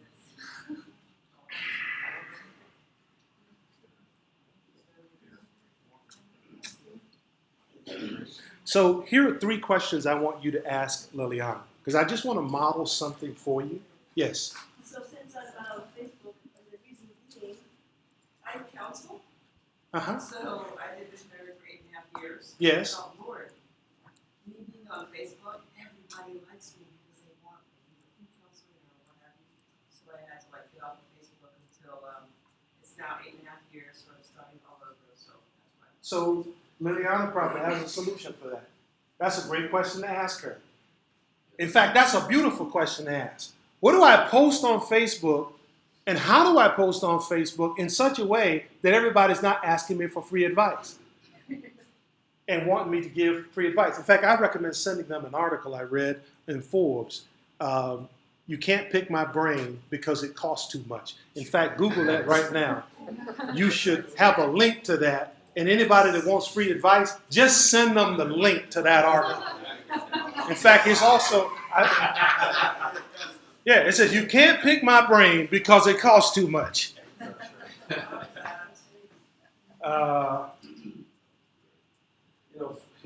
So, okay, so I want to model something for you real quick.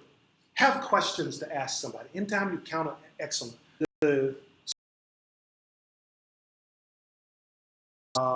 A publication within leading charismatic community. That's a significant feat.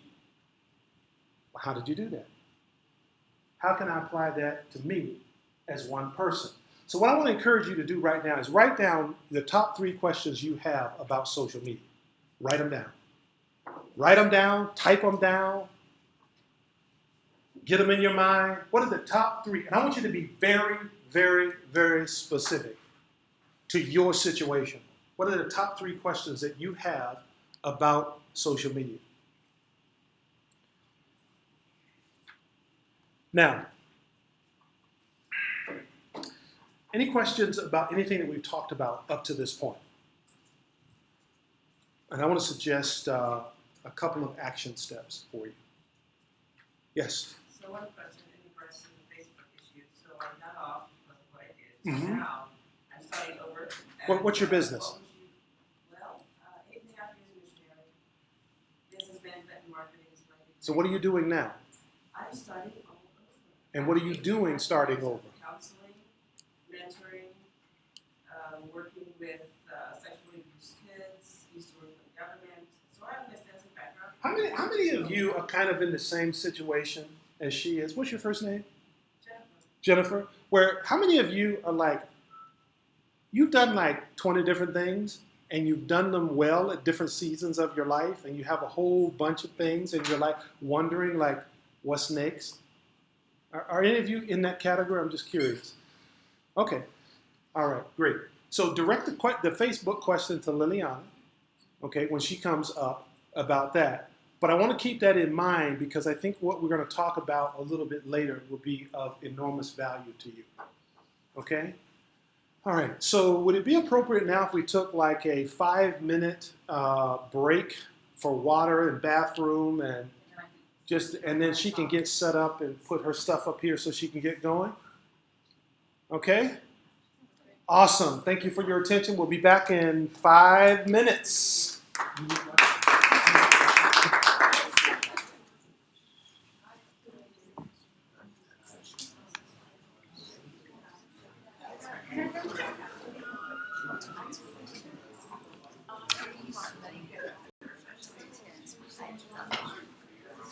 Hey, so how do I sync this up?